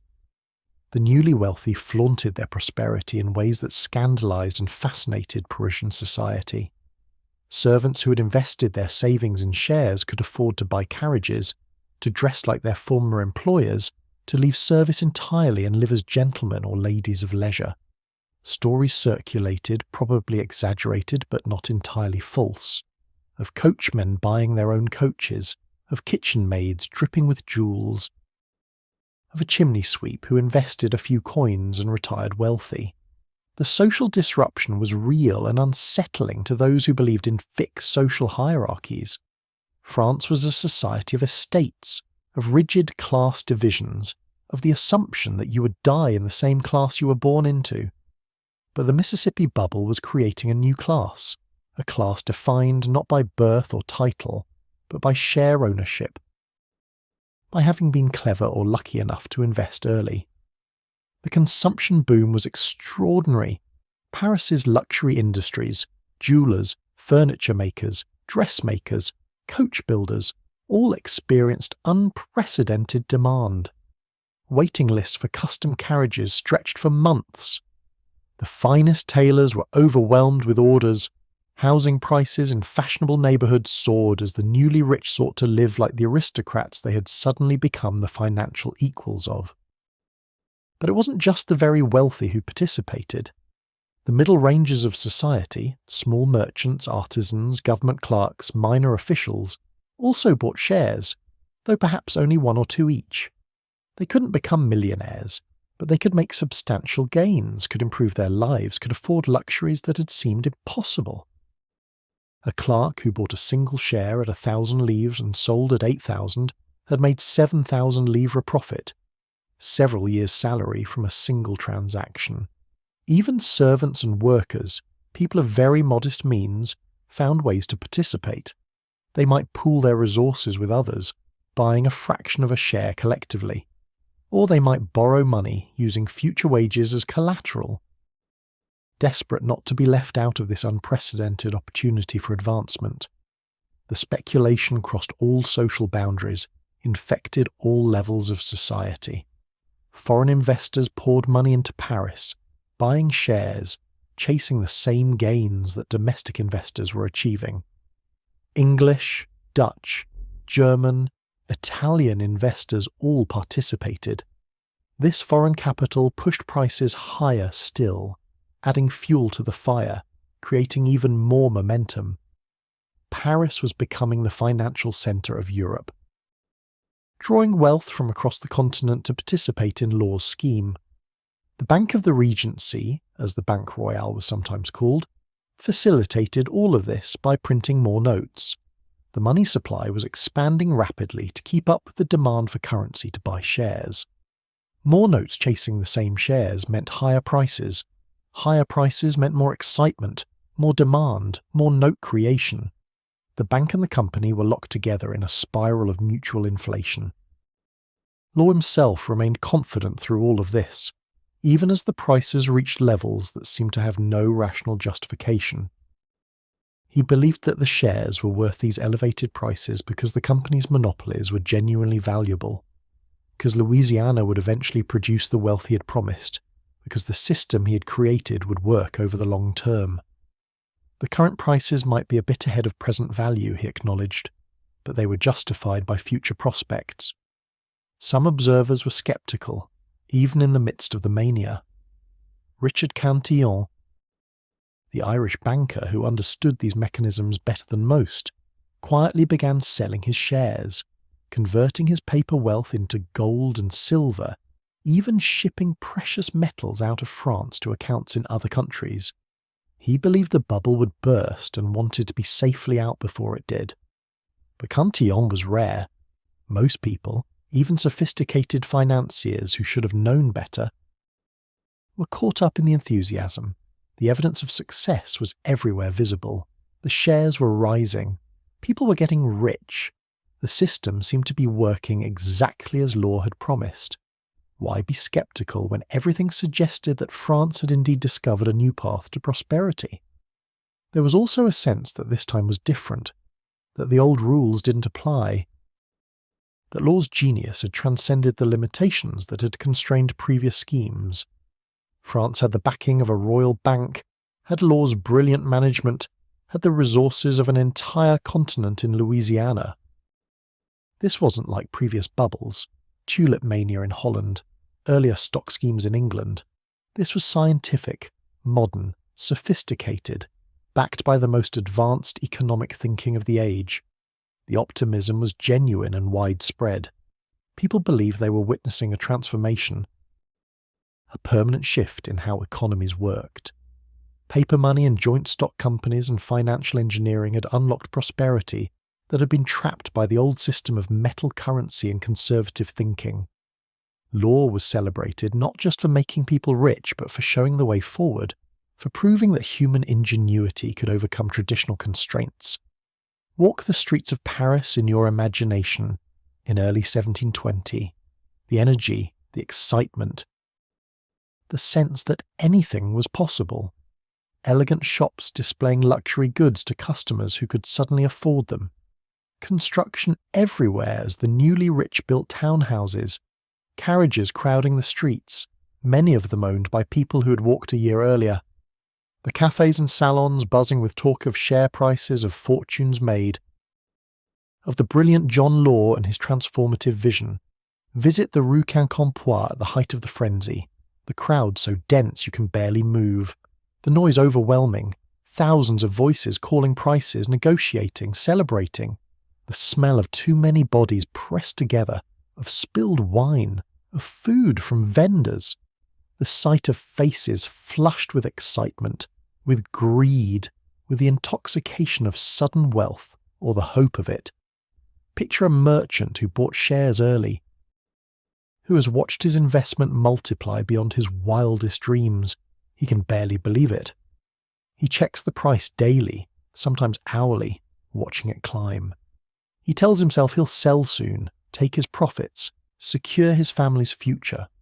But each day the price is higher, and selling seems foolish when tomorrow will surely bring even more gains. So he holds, and the paper wealth grows, and he feels both thrilled and slightly anxious. Not quite able to believe this can continue, but unable to imagine it ending. Picture a servant who has invested her life savings, perhaps 30 or 40 livres, borrowed another 100, bought a fraction of a share. She checks the price obsessively, calculating what her fraction is worth now. She dreams of leaving service, of buying a small shop, of living independently. The dream seems achievable, seems close, seems to justify any risk. She is terrified and excited in equal measure, aware that she's gambled everything but convinced she'll win. Picture the skeptics, the few who doubted, who sold early or never bought at all. They watch the mania with bewilderment and frustration. They were right to be cautious, they tell themselves. This cannot end well. But as prices continue to rise, as their neighbours become wealthy while they remain comfortable but not rich, they begin to doubt their own judgment. Maybe they were wrong. Maybe this time really is different. Maybe they should buy, even at these elevated prices, rather than be left behind entirely. The bubble was at its peak, that moment of maximum inflation, maximum euphoria, maximum delusion. Everyone was rich, or getting rich, or certain they soon would be. The system seemed validated. Law's theories seemed proven. France seemed to have discovered the secret to unlimited prosperity. The future looked boundless, but bubbles, by their nature, cannot last. The very mechanisms that drive them upward contain the seeds of their destruction. The greater the inflation, the more catastrophic the eventual collapse. The more completely people believe, the more devastating the loss of faith will be. What goes up without limit must eventually come down, and the descent is always faster and more painful than the ascent. We're standing now at the very top of the bubble, in those first months of 1720, when share prices had reached their peak, when optimism was universal, when even skeptics were beginning to doubt their skepticism. It's a precarious place, unstable, unsustainable. But the people living through it couldn't see that. They saw only success, only wealth, only the continuation of what had been working so magnificently for months. Hold that image for a moment. The peak of the bubble, Paris consumed by speculation, fortunes being made on paper, everyone convinced that prosperity would continue forever. It's a moment that recurs throughout financial history, in different forms, different circumstances, but with the same essential psychology. The belief that this time is different, that the old rules don't apply, that we've discovered something new that changes everything. Rest in that moment of peak optimism, peak confidence, peak delusion. Because understanding how people convince themselves of impossible things, how rational individuals collectively create irrational outcomes, how hope becomes mania. These are lessons that transcend any particular bubble, any specific time or place. They're lessons about human nature, about the psychology of crowds, about the eternal tension between fear and greed. Sleep now if you need to. Dream perhaps of the Rue Quincampoix at its most frenzied, of fortunes won and not yet lost, of the moment when anything seemed possible. The story continues, moving toward the inevitable collapse, but there's no rush. We'll explore the descent as carefully as we explored the ascent, understand what happened when confidence failed, when the bubble burst. But for now, rest at the peak, in the glory and the delusion, in the moment before the fall. The turning point came in May of 1720, when Law made a decision that would destroy everything he had built. The system was straining under impossible pressures. Too many notes in circulation, too little gold in the vault. Share prices that bore no relationship to actual value. A growing realization among the sophisticated that something had to give. Law believed he could manage a controlled deflation, a careful reduction in note values, and share prices that would bring things back to sustainable levels without destroying confidence entirely. He was wrong. On May 21st, 1720, Law convinced the regent to issue an edict that would reduce the value of both the bank's notes and the company's shares by 50% over the course of several months. The reduction would be gradual, 5% per month, to avoid shock, to allow people to adjust.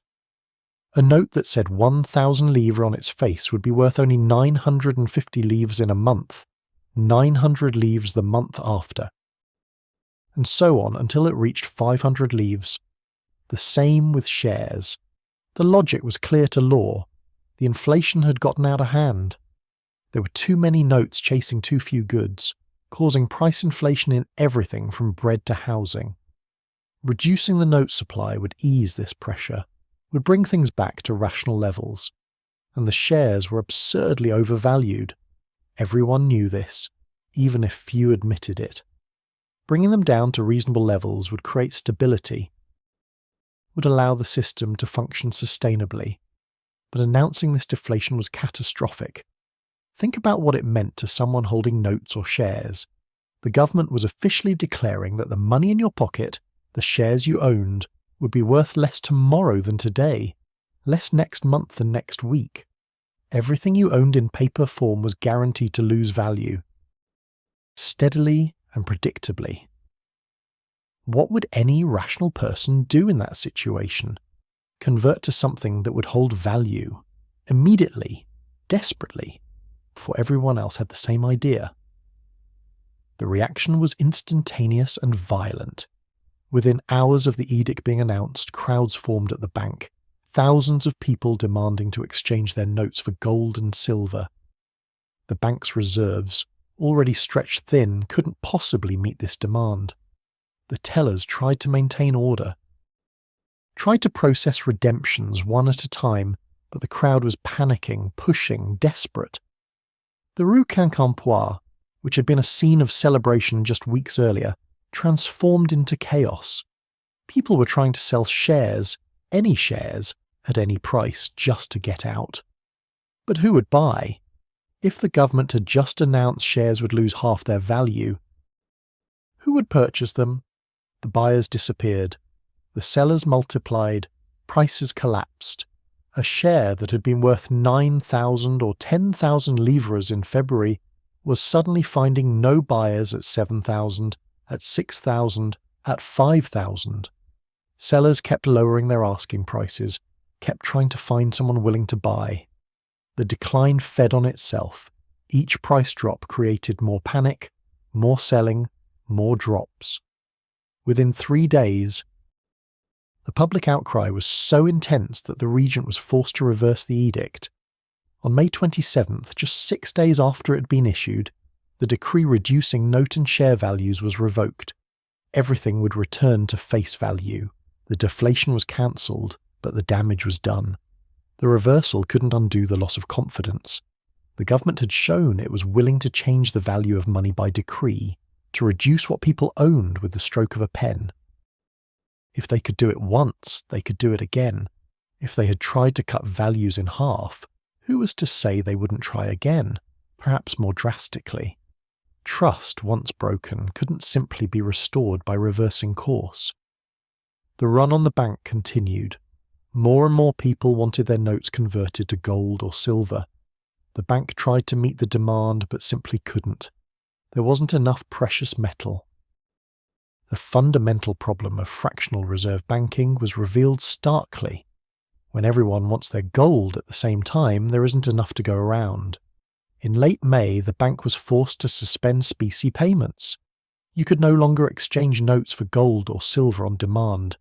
The notes were now just paper, backed only by the government's promise, and that promise was looking increasingly hollow. The convertibility that had been the foundation of the entire system, The guarantee that had made people willing to accept paper in the first place was gone. Without convertibility, the notes began to lose value rapidly. Merchants stopped accepting them at face value. A note for 100 livres might be accepted as payment for only 80 livres worth of goods. The discount varied day by day, merchant by merchant, creating confusion and mistrust. No one knew what anything was really worth anymore. The share prices continued their collapse. Through June and July and August, they fell relentlessly. 5,000 livres in June, 4,000 in July, 3,000 in August. Each decline brought fresh waves of despair, fresh attempts to sell, fresh realization that paper wealth was evaporating. Picture the Rue Quincampoix now in the summer of 1720. The same narrow street that had been the site of such celebration, such excitement, such impossible optimism just months before. But now the mood was completely transformed. The crowds were still there, but instead of excited buyers, there were desperate sellers. Instead of prices being called out with enthusiasm, they were whispered with resignation. People who had become millionaires on paper discovered they were poor again. The shares they had counted on, the wealth that had seemed so real when prices were rising, revealed itself to be illusion when prices fell. A servant who had briefly owned shares worth enough to retire comfortably now held paper, worth perhaps a month's wages, if she could find anyone willing to buy at all. The social consequences were immediate and harsh. People who had quit their jobs, confident in their new wealth, now had to beg for employment again. Merchants who had expanded their businesses on credit, expecting to repay from share profits, faced bankruptcy. Families who had spent lavishly, enjoying their brief prosperity, now had debts they couldn't pay.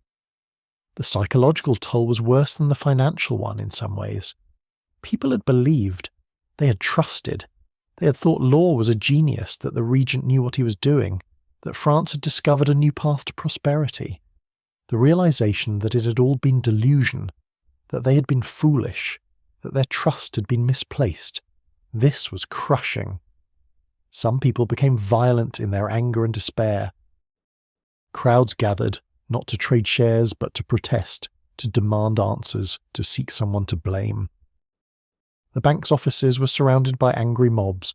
Law needed guards to protect him. The regent faced criticism and threats. People wanted their gold back, wanted their losses compensated, wanted someone punished for this disaster. There were deaths. In July, as crowds pressed against the bank trying to redeem notes, people were crushed in the chaos. Contemporary accounts mentioned 15 or 16 people trampled to death in a single day. Though the exact number is uncertain.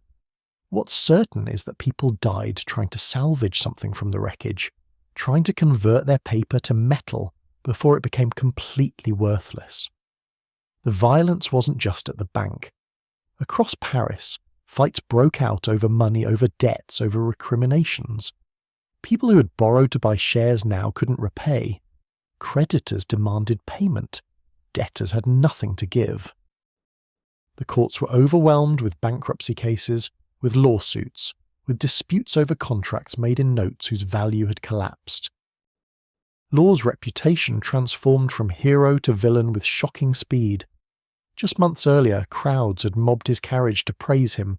Now they burned him in effigy, making crude dolls meant to represent him and setting them ablaze in public squares. The man who had been celebrated as France's saviour was now denounced as a fraud, a charlatan, a foreigner who had ruined the kingdom. The hatred directed at Law was personal and intense. Satirical pamphlets circulated, mocking him, accusing him of deliberately deceiving France, of stealing the nation's wealth. Some were crude and vicious, others were clever and cutting. All reflected the sense of betrayal that people felt. They had trusted him, and he had failed them. Whether through incompetence or malice hardly mattered to those who had lost everything. Law himself was increasingly isolated and threatened. He had been the most celebrated man in France. Now he was the most hated. He needed protection to move through Paris. His house was guarded. He received threats. The regent who had supported him so completely was distancing himself, needing to preserve his own position as public anger grew. In August, Law was removed from his position as Controller General of Finances. The official explanation was vague, but the meaning was clear. He was being scapegoated, pushed out, blamed for the disaster, even though the regent had approved every step. Law retained some nominal positions for a few more months, but his real power was gone. The share prices continued falling. By September, shares that had peaked at 9 or 10,000 livres were trading at around 2,000. By October, they had fallen below 1,000 livres. In just 8 months, they had lost 90% of their value, wiping out fortunes, destroying dreams, impoverishing thousands. The bank continued to collapse. The notes that had circulated so freely, that had been accepted everywhere, that had seemed to prove Law's theories, were now viewed with suspicion and contempt. Merchants refused them entirely or demanded huge discounts. People tried to spend them quickly, knowing they would be worth less tomorrow, creating a velocity of circulation born not from confidence, but from panic. The government tried various measures to stabilize the situation. Edicts were issued forcing merchants to accept notes at face value. These edicts were widely ignored. What good is a law requiring you to accept payment in something worthless? Other edicts tried to control the price of gold and silver, to prevent people from hoarding precious metals. These too failed. You cannot legislate trust into existence or decree that people believe in something they've learned not to trust. Through the autumn of 1720, the unravelling continued. The bank's functions were gradually shut down. The company's operations were curtailed. The monopolies that had seemed so valuable were revoked or allowed to lapse. The entire elaborate structure that Law had built over 4 years was being dismantled piece by piece, each dismantlement an admission of failure. The human cost mounted. Beyond the immediate financial losses, there were ripple effects throughout the economy. Businesses that had expanded to meet demand from newly wealthy customers now found those customers gone. Their purchases ceased. Workers who had been hired during the boom were laid off during the bust. Construction projects were abandoned, half-finished. The money to complete them gone. Families that had lived comfortably on shared dividends now had no income. Elderly people who had converted their life savings into shares found themselves destitute. Young people who had taken on debt to invest faced years of repayment for investments worth nothing. The social mobility that had briefly seemed possible, the dream that anyone could rise through clever investment, was revealed as illusion. The psychological damage was profound. France had experienced collective delusion and collective awakening. An entire nation had convinced itself that paper could be wealth, that monopolies on unexplored territories could justify any price, that a Scottish gambler's theories could overturn centuries of financial wisdom. The awakening was bitter and shameful. People looked back at their behaviour during the mania with embarrassment and incomprehension. How had they believed such things? How had they paid such prices for shares in a company that had never turned a profit, that operated in territories that had produced no wealth? How had they trusted paper notes that were backed by nothing but promises? The questions were painful because they had no good answers except that everyone else had believed too, and collective delusion feels like wisdom until it ends. Law knew his time in France was over. He had failed, catastrophically and publicly. His system had collapsed. His theories had been tested and found wanting, or perhaps they had been correct but implemented poorly, taken too far, corrupted by political pressure and human greed. Law might have believed the latter, might have told himself that the ideas were sound but the execution flawed. But it didn't matter. He was finished in France. In December of 1720, Law fled. The exact date is uncertain, but sometime in the final weeks of the year, he left Paris quietly, secretly, knowing that remaining was dangerous. The regent gave him safe passage. Philippe hadn't entirely abandoned his former favourite, even if he couldn't publicly support him any longer. Law made his way out of France, crossing borders, returning to the wandering existence he had known before. But now as a failed financial wizard rather than a successful gambler. He left behind chaos. The government was still trying to sort out the monetary situation. Notes were still in circulation but nearly worthless. Shares still existed but traded at a fraction of their peak value. Debts denominated in notes created confusion. Should they be repaid at face value or at the depreciated value? Different courts ruled differently. The legal tangles would take years to sort out. The government eventually declared most of the notes worthless, cancelling them entirely. Some holders received partial compensation, but most received nothing. The shares became similarly worthless. The company itself was essentially dissolved, its monopolies revoked, its operations ceased. The entire structure that had seemed so solid, so permanent, so transformative just a year earlier was gone. Picture Paris in the winter of 1720 to 1721. The Rue Quincampoix returned to being an ordinary street, quiet, empty of the crowds that had filled it during the Mania. The buildings that had rented for extraordinary sums during the bubble stood vacant. The hunchback who had rented his back as a writing surface was gone. His brief fortune spent or lost. Walk through the city in your imagination. See the half-built houses, construction abandoned when the money ran out. The fine carriages being sold at a fraction of their cost by owners who could no longer afford them. The jewellery shops that had thrived during the boom now struggling or closed. The silence where there had been excitement. The despair where there had been optimism. Visit a merchant who had held shares, who had been briefly wealthy, who had dreamed of a transformed life. He sits in his shop, which he managed to keep, though he had to sell many of his goods to pay debts. He still has a few shares, worthless now, kept perhaps as a reminder, or perhaps because he can't quite accept their worthlessness. He works the same hours he worked before, earns the same modest income, lives the same constrained life. But now he knows what it felt like to be rich, to have prospects, to imagine a different future. That knowledge makes the return to normalcy harder, not easier. Visit a servant who had invested everything, who had borrowed to buy shares, who had dreamed of independence. She's back in service, grateful to have employment, working to repay debts that will take years to clear. The dream of owning a shop is gone, revealed as fantasy. She tries not to think about it, tries to focus on the work at hand, but the memory of those few months when anything seemed possible haunts her.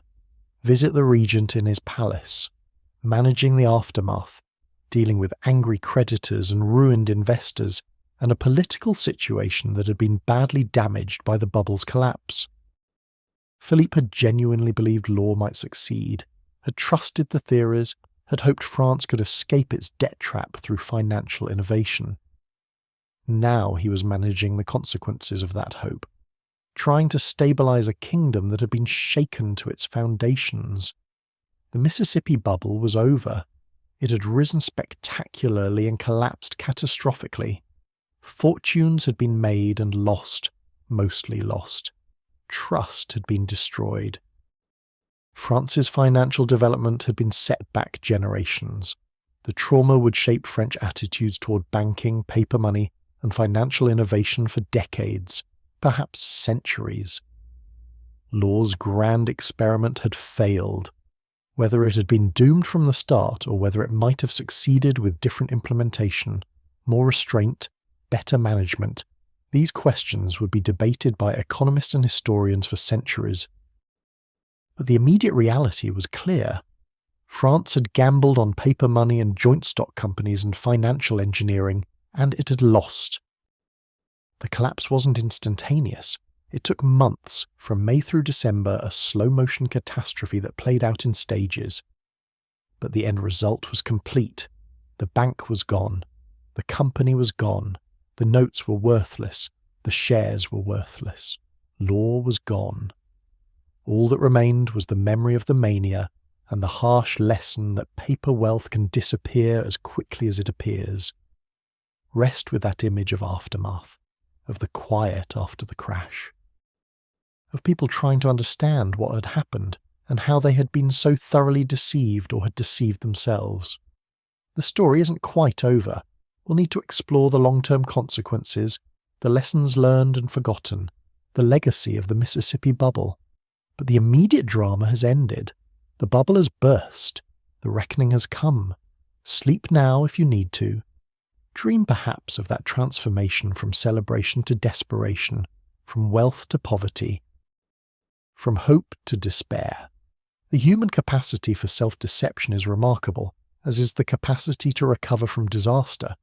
Both are part of this story, but for now, rest in the aftermath, in the silence after the chaos, in the moment when the madness ended and reality returned, harsh and undeniable.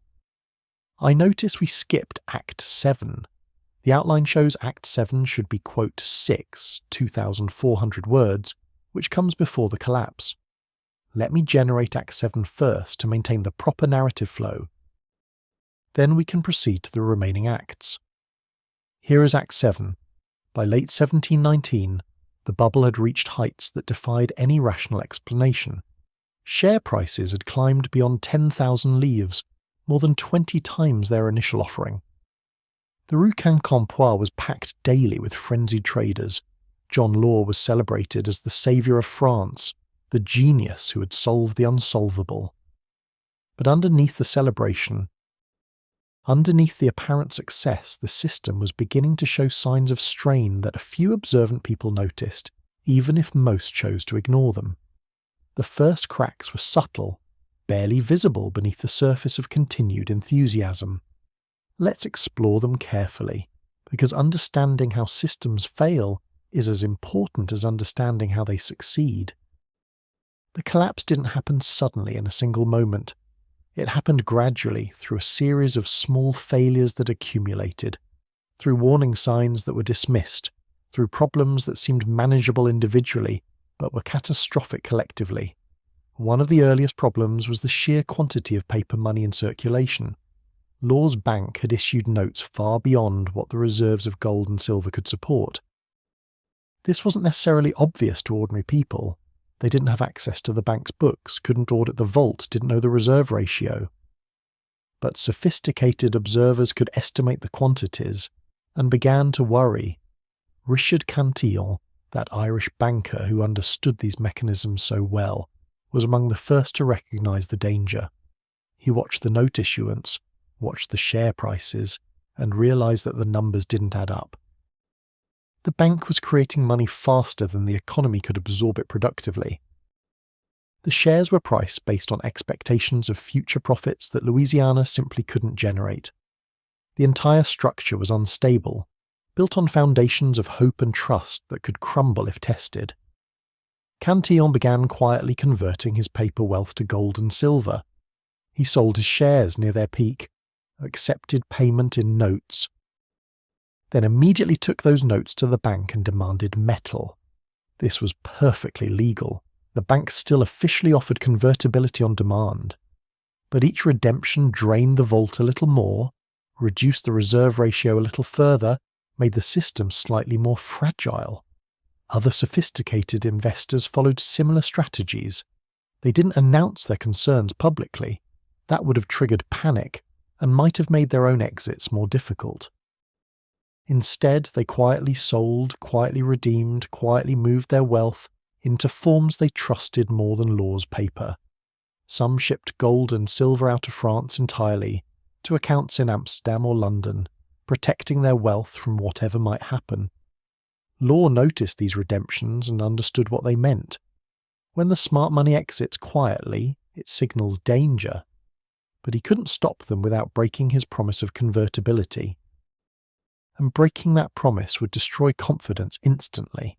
He was trapped between maintaining convertibility and watching his reserves drain away. In November of 1719, Law made a fateful decision. He banned large private holdings of gold and silver. The official explanation was that hoarding precious metals was unpatriotic, that it drained resources needed for commerce, that paper money was superior anyway. The real reason was to stop the drain on the bank's reserves, to prevent people from converting notes to metal. The ban was initially modest.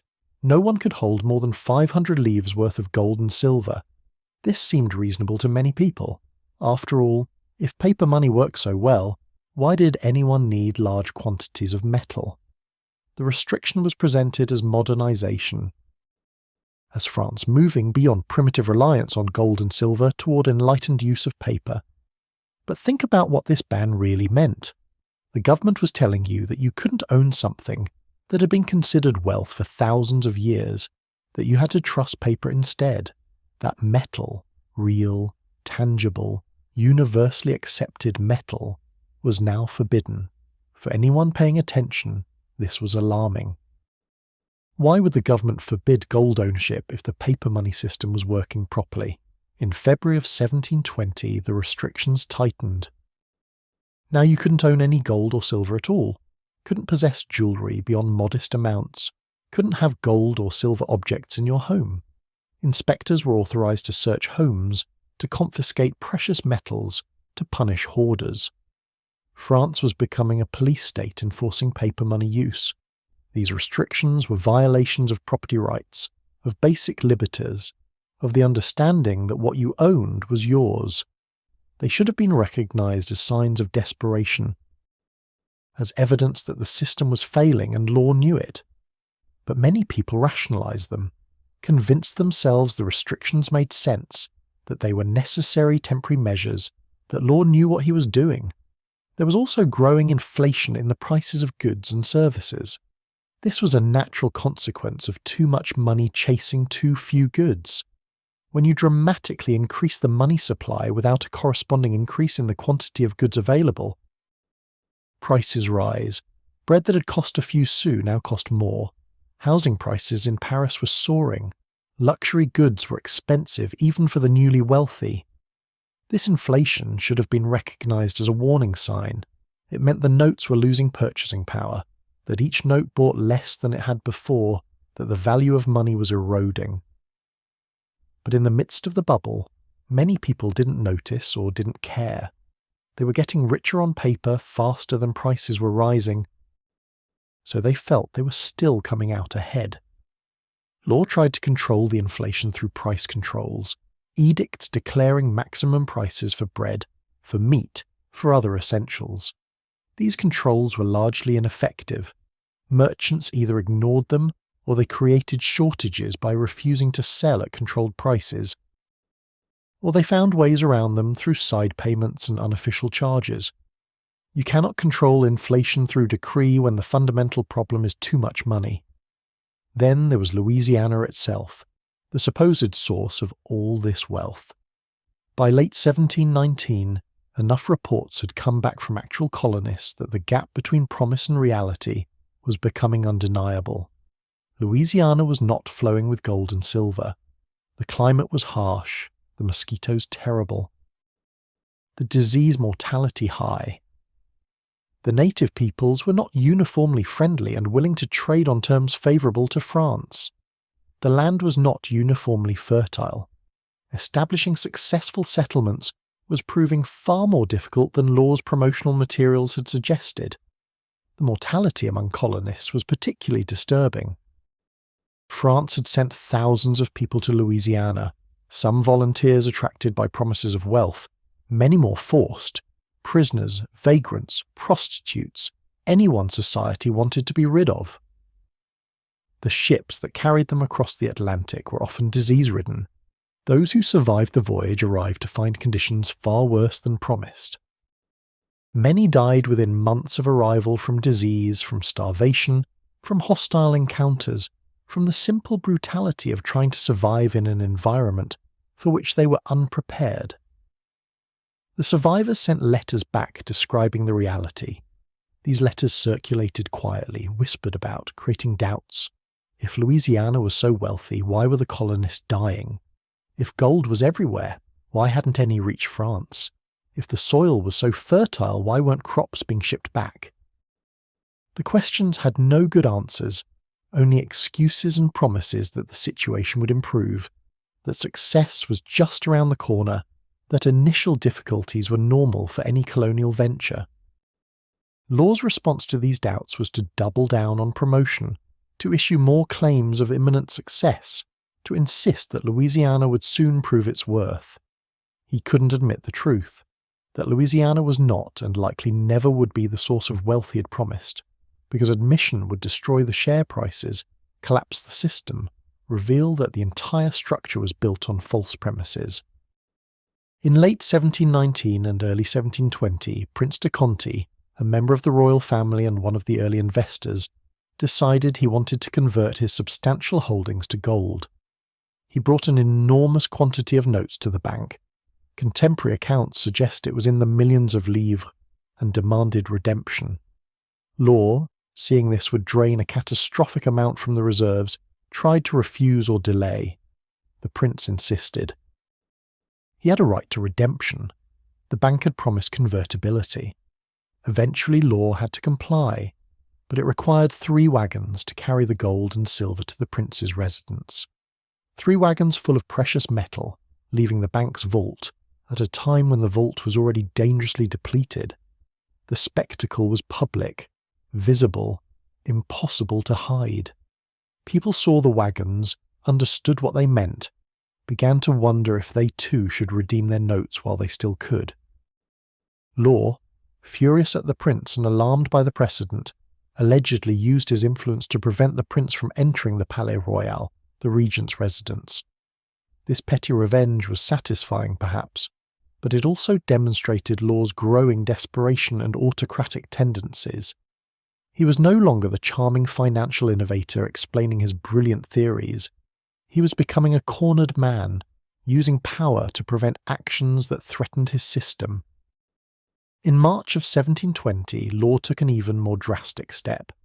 He issued an edict that not only banned private ownership of gold and silver, but also established harsh penalties for violations. Anyone found hoarding precious metals could face severe fines, confiscation of property, even imprisonment. Informers were encouraged and would be rewarded. France was developing the infrastructure of surveillance and enforcement needed to maintain a monetary system that was failing. Think about what France had become. A nation where owning gold was criminal, where informers were encouraged to report their neighbours, where the government searched homes looking for hidden precious metals, where the entire apparatus of state power was being deployed to force people to trust paper money they increasingly doubted. This wasn't the enlightened, rational, scientific financial system Law had promised. It was approaching tyranny, all in service of maintaining a system that couldn't be maintained. The contradictions were becoming too obvious to ignore. If paper money was so wonderful, so convenient, so superior to gold and silver, why did the government need to forbid gold ownership? If the system was working, why the increasing restrictions and threats? If Law's theories were correct, why was the state resorting to force rather than allowing the market to demonstrate the superiority of paper? Some investors began to have doubts, began to quietly reduce their positions. They didn't sell everything. That would have seemed like abandoning France's great financial experiment, like admitting they'd been foolish to believe. But they sold some shares, converted some notes to whatever real assets they could still acquire, hedged their bets in case things went wrong. The share prices, which had seemed to rise inexorably through late 1719, began to show volatility in early 1720. Some days they rose, some days they fell, creating uncertainty where there had been only confidence. The falls were always followed by recoveries, by renewed buying, by reassurances from Law and from other investors that everything was fine, that these were just normal market fluctuations. But the pattern was changing. The absolute certainty of upward movement was gone. Law tried to support the share price through official action. The company would buy its own shares, creating artificial demand, preventing prices from falling. This worked temporarily but required enormous amounts of the bank's notes, which meant printing more notes, which worsened the underlying inflation, which created more doubt about the note's value. Each solution created new problems. Each intervention required further interventions. Each attempt to stabilize the system destabilized it further in less obvious ways. There was also the problem of what economists would later call velocity of money. Early in the system's existence, people had held notes because they trusted them, because they were convenient, because there was no urgent need to convert them to something else.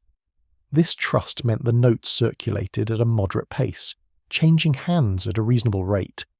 But as doubts grew, people wanted to spend their notes quickly, before they lost value. A merchant who received notes in payment would immediately use them to buy goods or pay debts, not wanting to hold them overnight. This acceleration in spending, this increased velocity, created its own inflationary pressure. The same quantity of notes was now facilitating more transactions, having the same effect as if more notes had been printed. Law understood this dynamic but couldn't control it. You can't force people to hold money they don't trust. You can forbid them from converting it to gold, but you can't prevent them from spending it as quickly as possible. And rapid spending, while it might seem like economic activity, was actually a sign of failing confidence, of people trying to exchange paper for real goods before the paper became worthless. By April of 1720, the system was under severe strain, though many people still didn't realize how severe. The share prices were volatile but still high. The notes still circulated, even if people spent them quickly. Law still held his positions of power and influence. The regent still supported the system, publicly at least. To the casual observer, France's financial experiment was still functioning, still working, still delivering on its promises. But to anyone looking carefully, to anyone who understood the mechanics, to anyone paying attention to the warning signs, the situation was clearly unsustainable. The reserve ratio was dangerously low, the inflation was accelerating, the share prices bore no relationship to actual earnings or prospects. Louisiana was failing to deliver anything close to promised returns. The restrictions on gold ownership were becoming more severe and more enforced.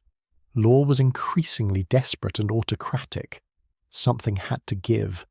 The question wasn't whether the system would collapse, but when and how.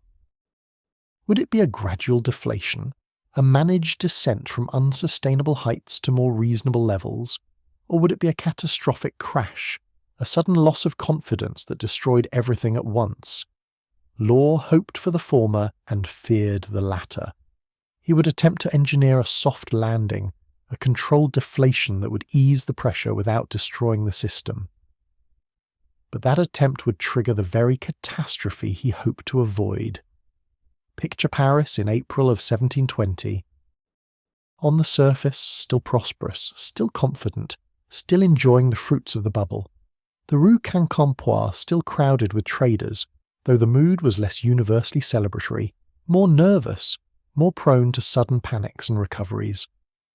Law still moving through the city with guards, still celebrated by some and increasingly resented by others. The regent still hoping his gamble on Law would work out, still committed to the system, but beginning to wonder, beginning to prepare for the possibility of failure. Walk through a merchant's shop.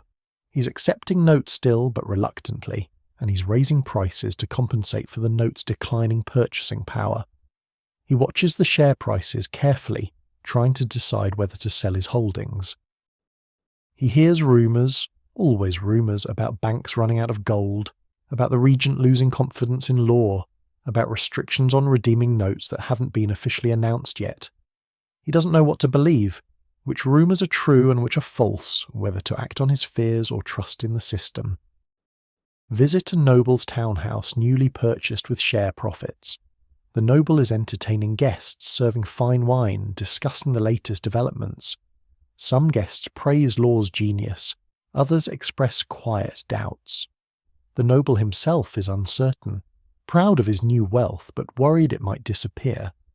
He's heard about the Prince de Conti's redemption, about the wagons of gold leaving the bank. He wonders if he should do the same, redeem his notes while he still can. But he doesn't want to seem disloyal, doesn't want to trigger a panic, doesn't want to admit even to himself that he might have been foolish to trust law so completely. Stand in the Rue Quincampoix at the moment when a rumour sweeps through the crowd. Another restriction has been announced. Redemptions are being limited. Law is losing power. The crowd reacts. Share prices drop. People panic. Then comes a counter-rumour. It's false. Everything is fine. The regent just reaffirmed his support for law. Prices recover. But the volatility, the nervousness, the susceptibility to rumour, these are signs that confidence is fragile, that the system is held together more by hope than by reality. The cracks were spreading, even if most people couldn't see them yet. The foundation was weakening, even as the structure still stood. The bubble was still inflated, but the pressure inside was meeting the weakness of the material, and the inevitable result was approaching. Law knew it, though he might not have admitted it even to himself. The sophisticated investors knew it, and they were quietly protecting themselves. The regent knew it, and he was beginning to think about how to survive the collapse. Only the ordinary people, the merchants and servants and artisans who had believed so completely, who had trusted law's promises and the government's backing, who had invested their modest savings and their desperate hopes, only they still believed with the innocent faith that makes collapse so devastating when it comes.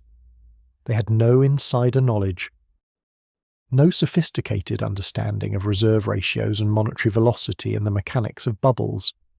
They simply believed what they had been told, that France had discovered a new path to prosperity, that law was a genius, that their paper wealth was real. That belief was about to be tested, and it would fail the test catastrophically. The collapse was coming, inevitable now. Delayed only by law's desperate attempts to prevent it, and by the inertia of a system that kept functioning out of habit, even as its foundations crumbled. The warning signs were everywhere for those who knew how to read them. But most people didn't know, didn't see, didn't understand until it was too late. Rest with that image of a system under strain, of cracks spreading beneath a surface that still appears solid, of sophisticated people quietly exiting, while ordinary people still believe. This is the nature of financial collapse. The smart money leaves first, quietly, protecting itself. The ordinary people learn last, when it's too late to protect themselves, when the exits are crowded and the loss is inevitable. Sleep if you need to. Dream perhaps of those warning signs that were dismissed, those doubts that were rationalized away. That moment before collapse when everything seems fine except to those who know what to look for. The story continues toward the catastrophe that the warning signs predicted, toward the collapse that seemed impossible until it became inevitable. But there's no rush. We'll explore the fall as carefully as we explored the rise. For now, rest in this moment of tension, of system strain, of gathering storm. When the dust settled, when the panic subsided, when the crowd stopped gathering at the bank and the Rue Quincampoix returned to being just another Paris street, France faced the monumental task of understanding what had happened and trying to restore some semblance of financial order. The immediate chaos of the collapse was over, but the work of sorting through the wreckage would take years, and the psychological and economic scars would last generations. Let's move slowly through the aftermath, through the attempts to make sense of disaster, through the long process of recovery and the even longer process of remembering. The first problem was simply determining who owned what, who owed what to whom, what anything was actually worth. Debts had been incurred in notes whose value had fluctuated wildly. Some debts were made when notes were at face value, others when notes traded at discount. Still others after the collapse when notes were nearly worthless. Should a debt of 1,000 livres contracted in notes at face value be repaid in 1,000 livres worth of metal? Or should it be adjusted for the note's actual value when the debt was made? Different people had different answers depending on whether they were creditors or debtors. Shares presented similar problems. Someone who had bought shares at 10,000 livres and sold at 2,000 had lost 8,000 livres on paper. But if they had bought with notes that were themselves inflated, if they sold for notes that then became worthless, what had they actually lost in real terms? The calculations were complex, the answers disputed, the potential for fraud and manipulation enormous. In August of 1721, the government established what was called the Visa, a commission tasked with investigating all claims related to the Mississippi Company and the bank, determining legitimate holdings, assessing real values, and trying to bring some order to the chaos. The commission's work was massive and slow. They had to review thousands of individual cases, examine contracts and receipts, interview claimants and witnesses, make judgments about what was fair when nothing about the situation was fair. The Visa's proceedings were often arbitrary. Some claims were honoured fully, others partially, many not at all. The criteria for judgment weren't always clear or consistent. People with connections, with access to power, with the ability to present their cases persuasively, often fared better than ordinary investors who had no advocate, no understanding of how to navigate the bureaucracy, no leverage to force favourable treatment. Some wealth was redistributed through this process. Profits that had been made by selling near the peak were sometimes clawed back and given to those who had lost everything. But the total wealth destroyed was far greater than anything that could be redistributed. Paper wealth had simply vanished. It had never been real in the first place. Had been an illusion created by collective belief and destroyed when that belief failed. You cannot redistribute what never existed. The government's own finances remained in terrible condition despite, or perhaps because of, the entire Mississippi experiment. The debt hadn't actually been eliminated, just transformed and complicated. Some bondholders had exchanged bonds for shares that became worthless, effectively writing off the debt, but others had held onto their bonds, or had bought bonds at steep discounts during the chaos and still demanded payment. The government was still broke, still unable to pay its obligations, still desperate for revenue. France returned to metal currency, to gold and silver coins, to the traditional monetary system that had existed for centuries. The experiment with paper money was over, decisively and traumatically rejected. For generations afterward, the French would be deeply suspicious of paper currency, of banks issuing notes, of any system that required trusting paper rather than metal. When the revolution came 7 decades later and the revolutionary government tried to issue paper money, the assignats, the memory of Law's failure was still fresh enough to create skepticism, and those assignats would eventually suffer similar fate, becoming worthless through overissuance and inflation. This deep suspicion of financial innovation had real costs for French economic development. While Britain and later other countries developed sophisticated banking systems, established central banks, used paper money and credit to facilitate commerce and industrial development, France lagged behind. French investors preferred real assets, land, buildings, physical goods, over financial instruments. French commerce operated more on metal currency than credit. French banks were smaller, more conservative, less willing to take risks or innovate. Historians debate how much France's slower economic development in the 18th and 19th centuries can be attributed to the Mississippi bubble's legacy, but some connection seems clear. Financial systems require trust, and Law's failure had destroyed that trust in ways that took generations to rebuild. The cost of that destroyed trust was measured in opportunities not taken, innovations not attempted, commercial ventures not financed. Industrial development delayed. The human cost is harder to quantify but no less real. Families that had lost everything in the collapse carried that loss with them. Stories were passed down through generations, quote 8, creating family mythologies of lost prosperity, of wealth that should have been inherited but wasn't, of the dangers of trusting paper over substance. These stories shaped attitudes, created caution, instilled skepticism about finance and government promises. Some individuals emerged from the disaster relatively unscathed or even enriched. Those who had sold early and converted to gold and silver, like Richard Cantillon, preserved and even increased their wealth. Cantillon would later write about the bubble, analysing its mechanisms, contributing to economic theory through his observations of what had happened. His essay on the nature of commerce in general, published posthumously, would influence economic thinking for generations, drawing lessons from the Mississippi bubble about money, inflation and the business cycle. Others were ruined completely, not just financially, but psychologically.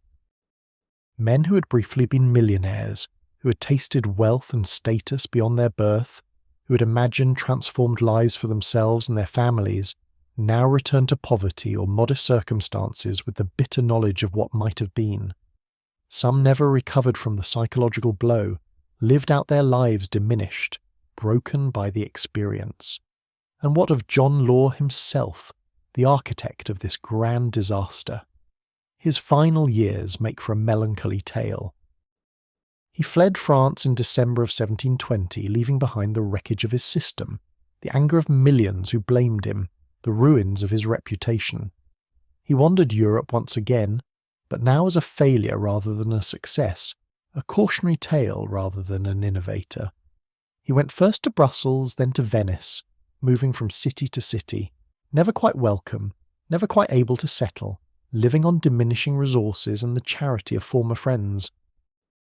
The fortune he had accumulated during the bubble's height was largely gone, converted to notes that became worthless, or seized by the French government, or spent maintaining himself in exile. He was not destitute, but neither was he wealthy, and his circumstances declined steadily as the years passed.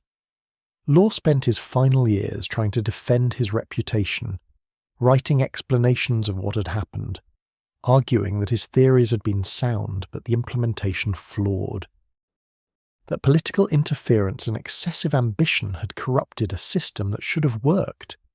These defences convinced few. Most people simply blamed him for the disaster, whether or not that blame was entirely fair, whether or not the regent and the government shared responsibility, whether or not the investors themselves bore some fault for their greed and credulity. He died in Venice on March 21st, 1729, at the age of 57. He was buried in the church of Saint Moisé, in a tomb that no longer exists. His death was noted in some European newspapers, but created little stir. The man who had once been the most famous, most celebrated person in France died in relative obscurity, largely forgotten except as the author of one of history's great financial catastrophes. Was Law a villain or a visionary? The question has occupied historians and economists ever since. On one hand, he caused immense suffering, created a bubble that enriched a few and impoverished many, left France financially traumatized for generations. On the other hand, many of his ideas about money and banking were genuinely innovative and would later be accepted as correct. Modern banking does use fractional reserves, does create money through lending, does rely on paper currency backed by trust rather than gold. Law understood these principles before most people, before the institutions existed to implement them properly. Perhaps Law was both villain and visionary, a brilliant theorist whose ideas were ahead of their time but who lacked the judgment, the restraint, the wisdom to implement them properly. Or perhaps his ideas were correct but could never have been implemented successfully in early 18th century France, given the political pressures, the governmental desperation, the lack of regulatory frameworks, the absence of institutional checks on excess. Interestingly, France wasn't alone in experiencing a bubble in 1720. England simultaneously experienced the South Sea Bubble, a remarkably similar scheme involving a trading company that took over government debt in exchange for monopoly rights to trade with South America. The South Sea Company's shares rose even more dramatically than the Mississippi Company's, from about £100 per share in January 1720 to over £1,000 by July, before collapsing spectacularly in autumn. The parallels between the two bubbles are striking. Both involved trading companies with exaggerated claims about distant territories. Both were tied to government debt. Both saw spectacular rises in share prices driven by speculation rather than fundamentals. Both collapsed within months, destroying fortunes and traumatizing their nations. The simultaneity suggests something about the age, about the financial innovations of the early 18th century, about human psychology that transcends any particular national context. But the aftermath differed significantly between France and England, and these differences mattered for each nation's economic development. England's government response was more measured, more focused on maintaining financial stability, even as individuals lost fortunes. The Bank of England, which had existed since 1694 and wasn't directly implicated in the South Sea scheme, survived and even strengthened its position. England's financial system was shaken but not destroyed, and within a few years London was again functioning as a major financial centre. France, by contrast, had built its entire financial system around Law's scheme.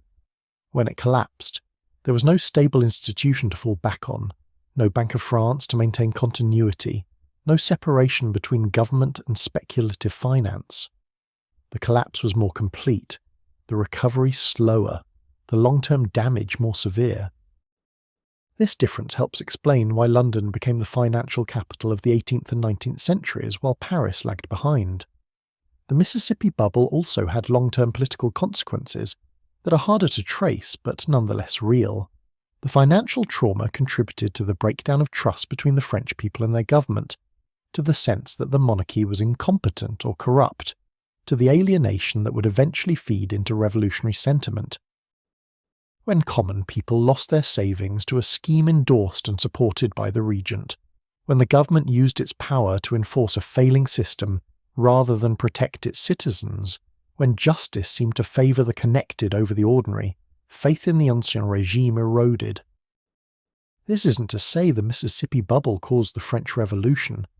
That great upheaval had many causes, accumulated over decades, but it was one thread in the tapestry of discontent, one more reason to distrust the government, one more demonstration that the old order served itself rather than the people. The memory of Law's failure, of fortunes lost and promises broken, remained in French collective memory through the intervening decades. The bubble also demonstrated the dangers of combining monetary policy with fiscal desperation, of using a central bank to finance government operations, of sacrificing long-term stability for short-term solutions. These lessons were learned, then forgotten, then learned again across different contexts and centuries. The particular mechanisms changed. Different kinds of paper money, different institutions, different economic theories. But the essential pattern recurred. Governments desperate for money find ways to create it. Creation leads to excess. Excess leads to collapse. Collapse leads to trauma and caution, until the memories fade and the cycle begins again. What was lost in the Mississippi bubble's aftermath was not just money, though billions of leaves and paper wealth disappeared. What was lost was innocence about finance, was trust in innovation, was faith in the ability of clever theories to overcome practical constraints. France learned that you cannot create wealth by printing money, that monopolies on unexplored territories are not the same as productive assets. The paper is not gold, no matter how official it looks or who promises its value. These seem like obvious lessons now, but they weren't obvious in 1719 when Law's system seemed to be working, when share prices were rising, when prosperity appeared to be spreading through society. The lessons had to be learned through painful experience, through the destruction of fortunes and the humiliation of having believed in something that proved false. The investigations, the visa proceedings, the lawsuits and counter-lawsuits, the attempts to determine who owed what to whom, all of this continued for years. Some cases weren't fully resolved until the 1730s, a decade after the collapse. The complexity was overwhelming, the documentation incomplete, the claims often contradictory. Many people simply gave up, accepted their losses, moved on with their lives because pursuing justice through the courts seemed hopeless, or too expensive or emotionally exhausting. Picture a clerk in 1725, 5 years after the collapse, still working through files, still trying to make sense of transactions from the bubble years, still attempting to bring order to chaos. The tedium of the work, the impossibility of perfect justice, the awareness that whatever decision he makes will seem unfair to someone, the files stretching back years, the claims piled high, the sense that this work will never truly be finished, that the consequences of those few years of mania will ripple forward indefinitely. Picture France in the years after, slowly recovering economically, but carrying psychological scars. The merchants more cautious, the investors more skeptical, the government more constrained in what financial innovations it can attempt. The loss of dynamism, of willingness to experiment, of faith in new ideas. The cost of disaster, measured not just in what was destroyed, but in what was never attempted afterward. Picture a grandmother in 1750, 30 years after the collapse, telling her grandchildren about the Mississippi bubble, warning them never to trust paper money, never to believe in schemes that promise easy wealth, never to abandon the solid values of land and metal for the ephemeral promises of financial innovation.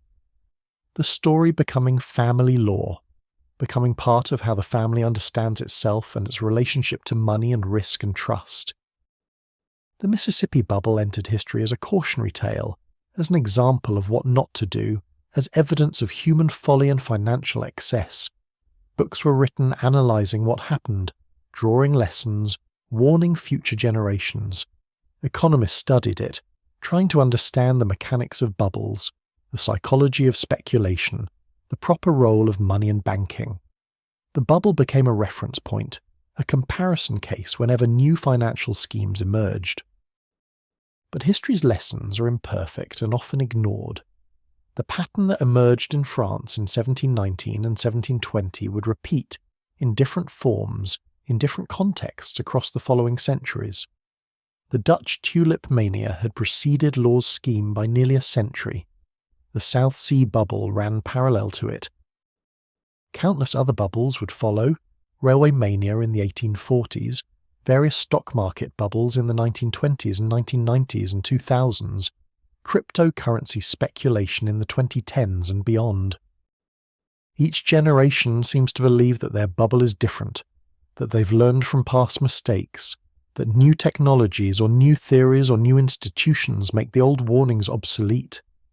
And each generation eventually learns the same painful lesson, that asset prices divorced from underlying value eventually collapse, that paper wealth built on hope rather than productivity eventually evaporates, that trust once broken is hard to restore. The Mississippi bubble was France's teacher in these matters, and the lesson was taught brutally, thoroughly, traumatically. The nation would not forget quickly, would not trust easily, would approach financial innovation with deep skepticism for generations.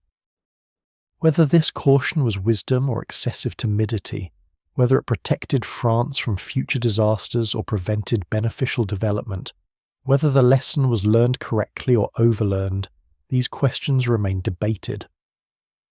But that a lesson was learned, that France was changed by the experience, that the memory of 1720 shaped French financial life for the rest of the century and beyond, this is undeniable. Rest with that image of aftermath, of a nation slowly recovering from financial trauma, of individuals rebuilding lives, of systems being reconstructed with new caution, of memory being formed that would shape future generations. The immediate drama of the bubble and its collapse was over, but the consequences would continue to unfold for decades, shaping France's economic development, its political evolution, its collective understanding of money and trust and the limits of financial engineering. Sleep now if you need to. Dream perhaps of that long aftermath, of investigations and adjustments, of law dying in exile, of France learning to trust metal again while suspecting paper, of lessons learned and eventually half forgotten. The story is drawing to its close, moving toward reflection on what it all means, what it teaches us across the centuries. but there's no hurry. We have time to sit with the aftermath, to understand the slow work of recovery, to appreciate that disasters have long tails, that consequences extend far beyond the immediate crisis. Rest with that understanding. The final reflections will come when you're ready. The Mississippi bubble happened 3 centuries ago, yet its patterns, its psychology, its fundamental dynamics appear again and again throughout financial history. Let's explore these echoes carefully, thoughtfully, because understanding why bubbles recur despite their well-documented dangers tells us something essential about human nature, about markets, about the eternal tension between innovation and excess, between hope and delusion. When you study the Mississippi bubble alongside other great speculative manias, certain elements appear consistently, almost like a formula, a recipe for disaster that each generation discovers anew despite warnings from the past. There's always a genuine innovation or opportunity at the core, something real that could create value, that has legitimate promise. In Law's case, it was the innovations of paper money and credit, combined with the real commercial opportunities in France's colonial territories. These weren't complete fictions. Paper money would eventually prove useful. Colonial trade would eventually generate wealth. The problem wasn't that the core ideas were entirely false, but that they were exaggerated beyond any relationship to reality. There's also always a mechanism for leverage, for amplifying gains and losses. In the Mississippi bubble, this was the ability to buy shares with paper money, which itself was created by the bank with limited backing. Modern bubbles use different mechanisms: margin loans in the 1920s stock market, subprime mortgages and derivatives in the 2008 housing bubble, leveraged crypto trading in recent years. But the principle is the same. Leverage allows small amounts of capital to control large positions, magnifying potential profits, but also magnifying potential losses and creating systemic fragility.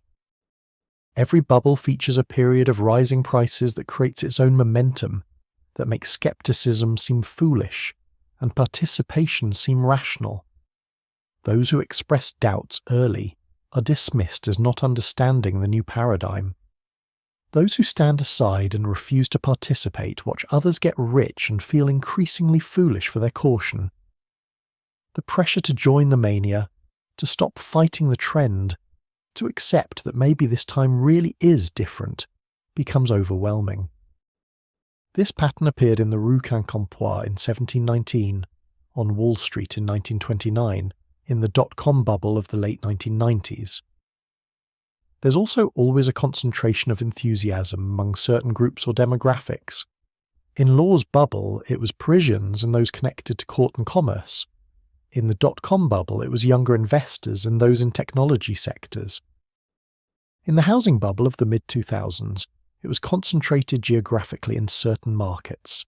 This concentration means that when the bubble bursts, the damage falls unevenly, devastating some communities and groups while leaving others relatively unscathed, creating resentment and complicating recovery. And crucially, every bubble involves a gap between the careful, measured explanations offered by proponents and the wild speculation actually occurring. Law presented sophisticated economic theories about money and credit. But most people buying shares weren't motivated by understanding these theories. They were buying because prices were rising and they wanted profits. The intellectual veneer, the respectable theories, the authoritative explanations, these provide cover for what is often simple greed and fear of missing out. Let's think about the Dutch tulip mania of the 1630s, which preceded Law's scheme by nearly a century. Tulip bulbs became objects of intense speculation in the Netherlands, with rare varieties selling for prices equivalent to substantial houses. At the peak, a single bulb of the variety called Semper Augustus sold for an amount that could have purchased one of the grandest houses on Amsterdam's most fashionable canal. The speculation spread through Dutch society, drawing in people from all classes. Then, in February of 1637, prices collapsed suddenly. Within weeks, bulbs were trading at a small fraction of their peak prices. fortunes evaporated. The parallels to the Mississippi bubble are clear. A genuine object of some value becomes subject to speculation that drives prices to absurd heights, creating paper wealth that disappears when confidence fails. The differences are instructive too. Tulip mania was more contained, affected a smaller population, didn't involve the government or monetary system as directly. Its collapse, while devastating to those involved, didn't traumatize an entire nation or reshape financial development for generations. The Mississippi bubble's integration with government finance and monetary policy made its collapse more catastrophic and consequential. The South Sea bubble of 1720 in England ran almost perfectly parallel to the Mississippi bubble in timing and structure. The South Sea Company was granted a monopoly on trade with South America, particularly with Spanish colonies, though Spain had no intention of permitting such trade. The company took over much of England's national debt in exchange for these monopoly rights, exactly as Law's company had done in France. Share prices rose from around £100 in January to over £1,000 by July, driven by speculation rather than any realistic assessment of the company's prospects. When the bubble burst in autumn 1720, the damage was severe. Fortunes were lost, investors ruined, political careers destroyed. Even Isaac Newton, one of history's greatest minds, lost money in the South Sea bubble, later reportedly saying quote, _9 . His experience demonstrates that intelligence and skepticism provide no immunity to bubbles. Newton had actually sold his South Sea shares early at a profit, then bought back in near the peak, succumbing to the same emotions that affected less brilliant minds. But England recovered from the South Sea bubble more successfully than France recovered from the Mississippi bubble. Partly this was because England's financial institutions were more developed and more separate from the speculative mania. The Bank of England, founded in 1694, wasn't directly involved in the South Sea scheme and could provide some stability. Partly it was because English political institutions were somewhat more resilient, somewhat more capable of managing crisis without completely losing legitimacy. And partly it was simply luck. The damage could have been worse. Could have destroyed English finance as thoroughly as the Mississippi bubble damaged French finance. Move forward a century to the railway mania of the 1840s in Britain. Railways were a genuinely transformative technology, genuinely capable of creating enormous value through faster transportation of goods and people. In the mid-1840s, speculation in railway shares reached manic proportions. Hundreds of railway companies were formed, many with completely impractical routes or inadequate capital. Shares were bought not based on careful analysis of likely profitability, but on the assumption that railways were the future and any railway investment would succeed. When the bubble burst, most of these companies failed. Shareholders lost heavily. Economic pain was widespread. Yet, and this is important, the railways themselves were built. Despite the financial disaster, despite the bankruptcies and losses, Britain ended up with an extensive railway network that served the economy for generations. The speculation, excessive as it was, actually accomplished the goal of mobilizing capital to build infrastructure, even though the original investors didn't profit. This is a pattern that recurs. Bubbles often do result in real things being built, real innovations being implemented, even though the financial returns disappoint and the speculative excess causes suffering. Would the railways have been built without the mania? Perhaps, but perhaps more slowly, more cautiously, less extensively. The speculation, while creating private losses, generated public benefits through the infrastructure that resulted. This doesn't justify the losses or excuse the excess, but it complicates the moral judgment, makes us ask difficult questions about the relationship between speculation and innovation, between financial stability and economic development. In the United States, the 1920s saw a stock market bubble that bears striking resemblance to Law's scheme in its psychology, if not its mechanisms. Share prices rose relentlessly through the decade, driven partly by genuine economic growth but increasingly by speculation. Margin buying allowed investors to control large positions with small amounts of cash, creating leverage that magnified gains during the rise. The crash in October 1929 began the Great Depression, the most severe economic crisis in modern history until that point. The Depression's causes were complex. The stock market crash was one factor among many, including bank failures, trade restrictions, monetary policy mistakes. But the bubble psychology was familiar. The belief that a new era had arrived, that old rules no longer applied, that prices would continue rising indefinitely. The skeptics who warned of overvaluation were dismissed as not understanding the modern economy. When the crash came, it destroyed not just paper wealth but confidence, triggering a downward spiral that took a decade and a world war to fully reverse.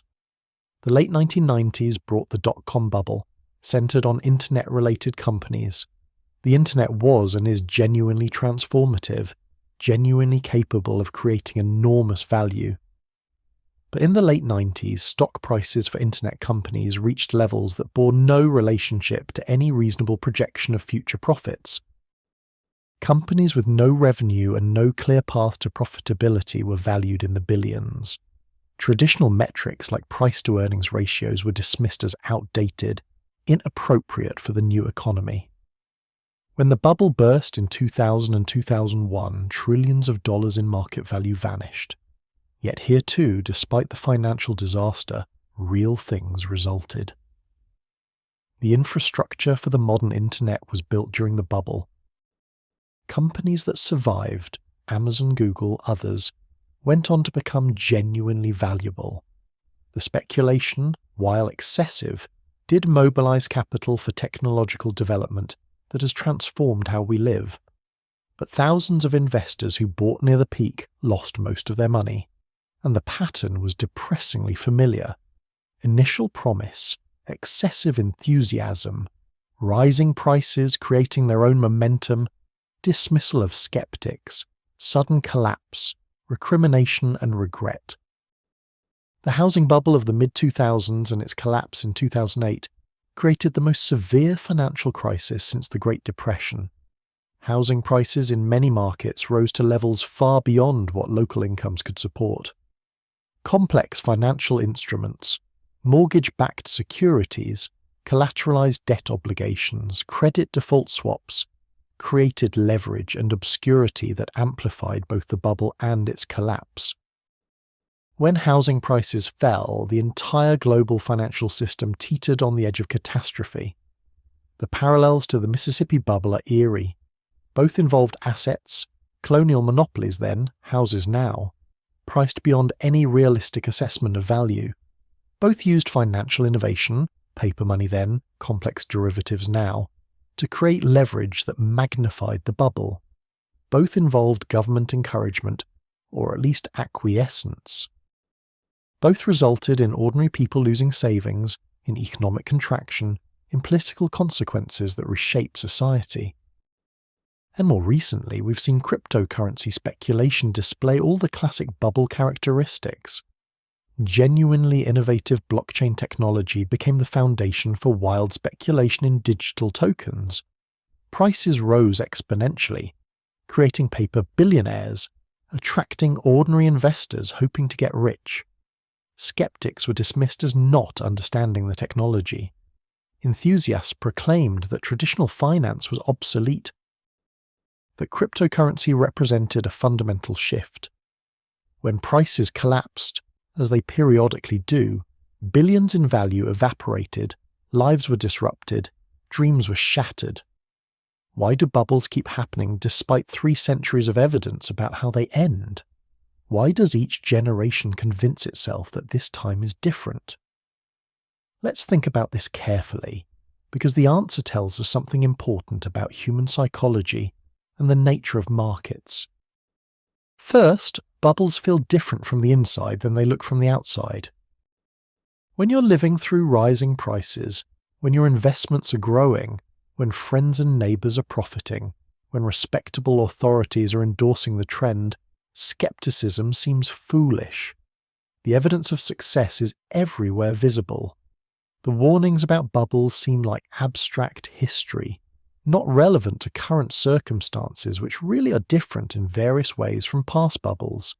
Second, there's a legitimate difficulty in distinguishing between justified optimism and irrational exuberance in real time.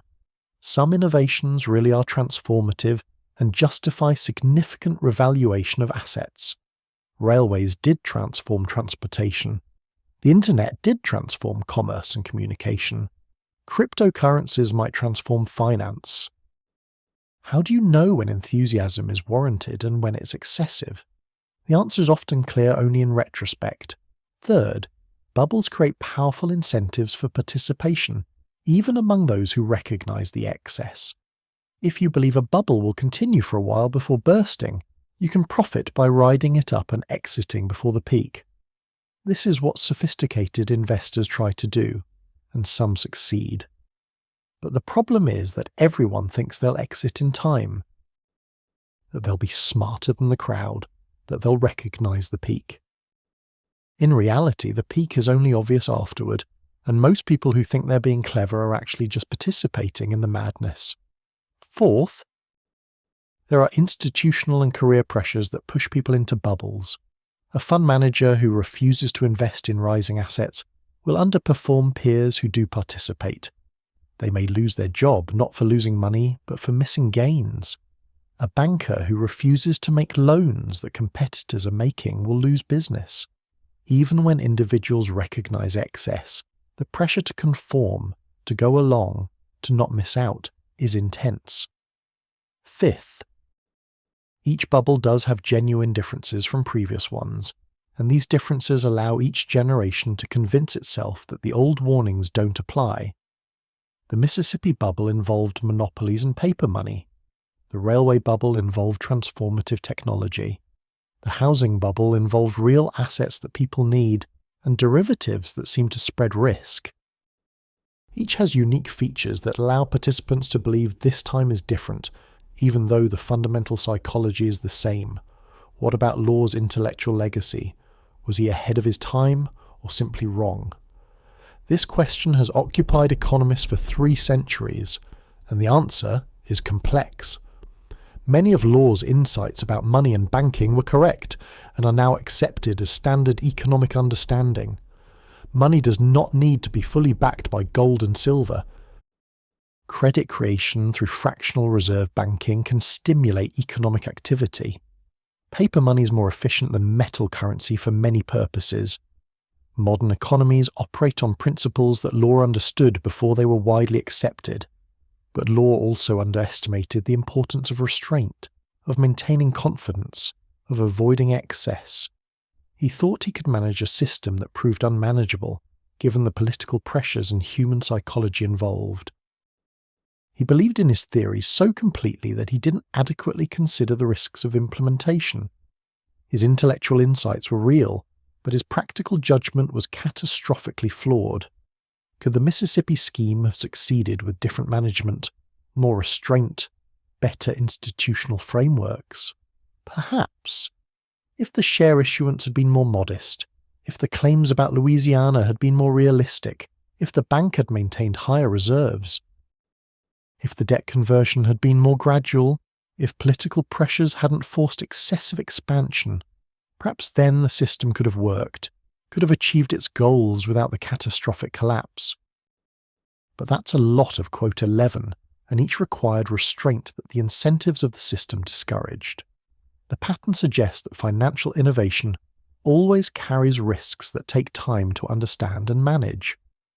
The first implementations of new financial technologies or structures are often unstable, prone to excess, likely to fail. Later implementations, after the lessons have been learned through painful experience, work better. Law's system failed, but modern fractional reserve banking, descended from his ideas, works reasonably well most of the time because we've learned through centuries of experience how to manage it better, what regulations are needed, what excesses to avoid, This doesn't mean we've solved the problem of bubbles. We haven't.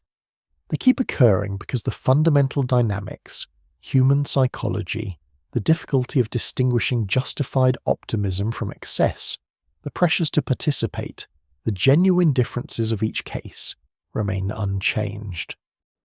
We've developed better tools for managing financial crises when they occur, better central banks and regulatory frameworks and lender of last resort functions, but we haven't prevented bubbles from forming. Perhaps we can't prevent them.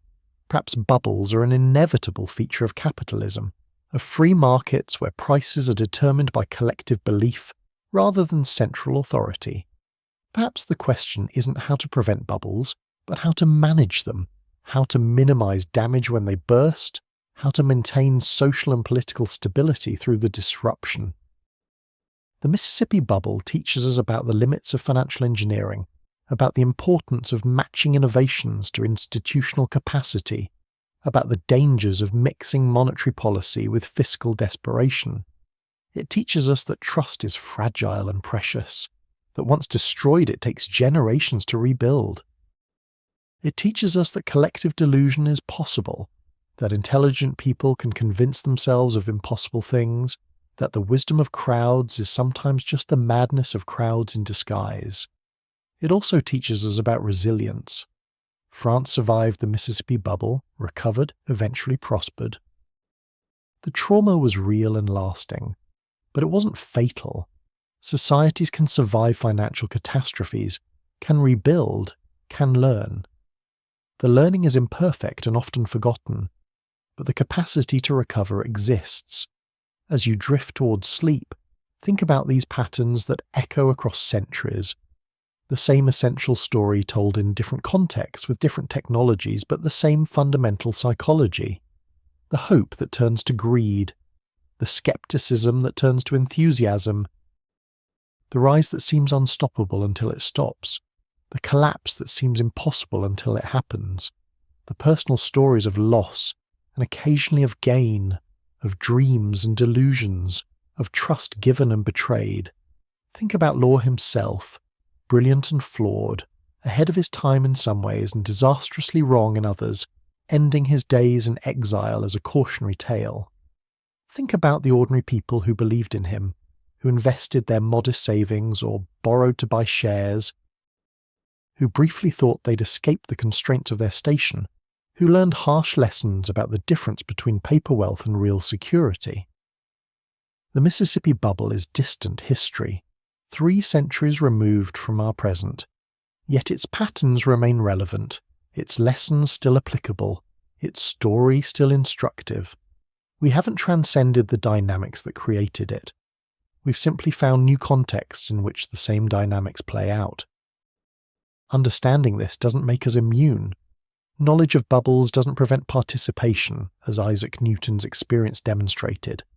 But perhaps it creates some humility, some caution, some awareness that when something seems too good to be true, when prices rise beyond reasonable justification, when skeptics are dismissed and euphoria reigns, history suggests caution even when caution feels foolish.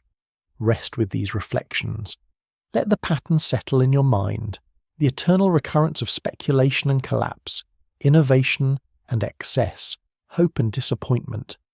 The human story told through financial history, revealing our optimism and our folly, our capacity for both brilliance and delusion. The Mississippi bubble was one chapter in this long story, but the story continues, will continue, playing out in forms we can't yet imagine but following patterns we've seen before. Sleep now. Dream of the Rue Quincampoix transformed from medieval lane to financial centre and back to quiet street. Dream of John Law's vision of a better financial system, beautiful in theory, disastrous in practice. Dream of the lessons that each generation learns and forgets and must learn again. The story is told, the echoes will continue, but for now, rest. Let it all settle. Sleep peacefully, knowing that these patterns, however troubling, are part of the human story, and that understanding them, even imperfectly, is worth the effort of attention.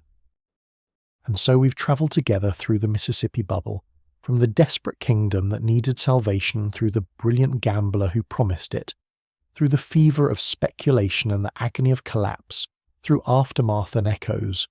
We've spent these hours together exploring how hope becomes delusion, how paper becomes worthless, how collective dreams turn to individual nightmares. But we've also seen resilience, seen France survive and recover, seen how even disasters teach lessons, however imperfectly learned. We've seen that human nature doesn't change, that we keep hoping and risking and sometimes failing, but also that we keep rebuilding, keep trying, keep moving forward despite the scars. If you found something valuable in this long, quiet exploration, I'm grateful. And to those who have journeyed with me before through other financial catastrophes and human dramas, thank you for being here again. Wherever you are right now, in whatever corner of the world, let yourself sink deeper into comfort.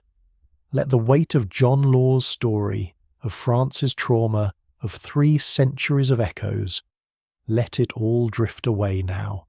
You've understood enough. You've learned what there is to learn. The Mississippi bubble is history, distant and finished. Your breathing is present, slow and peaceful. Let everything else fade. Sleep well. Dream of better things than bubbles. Good night.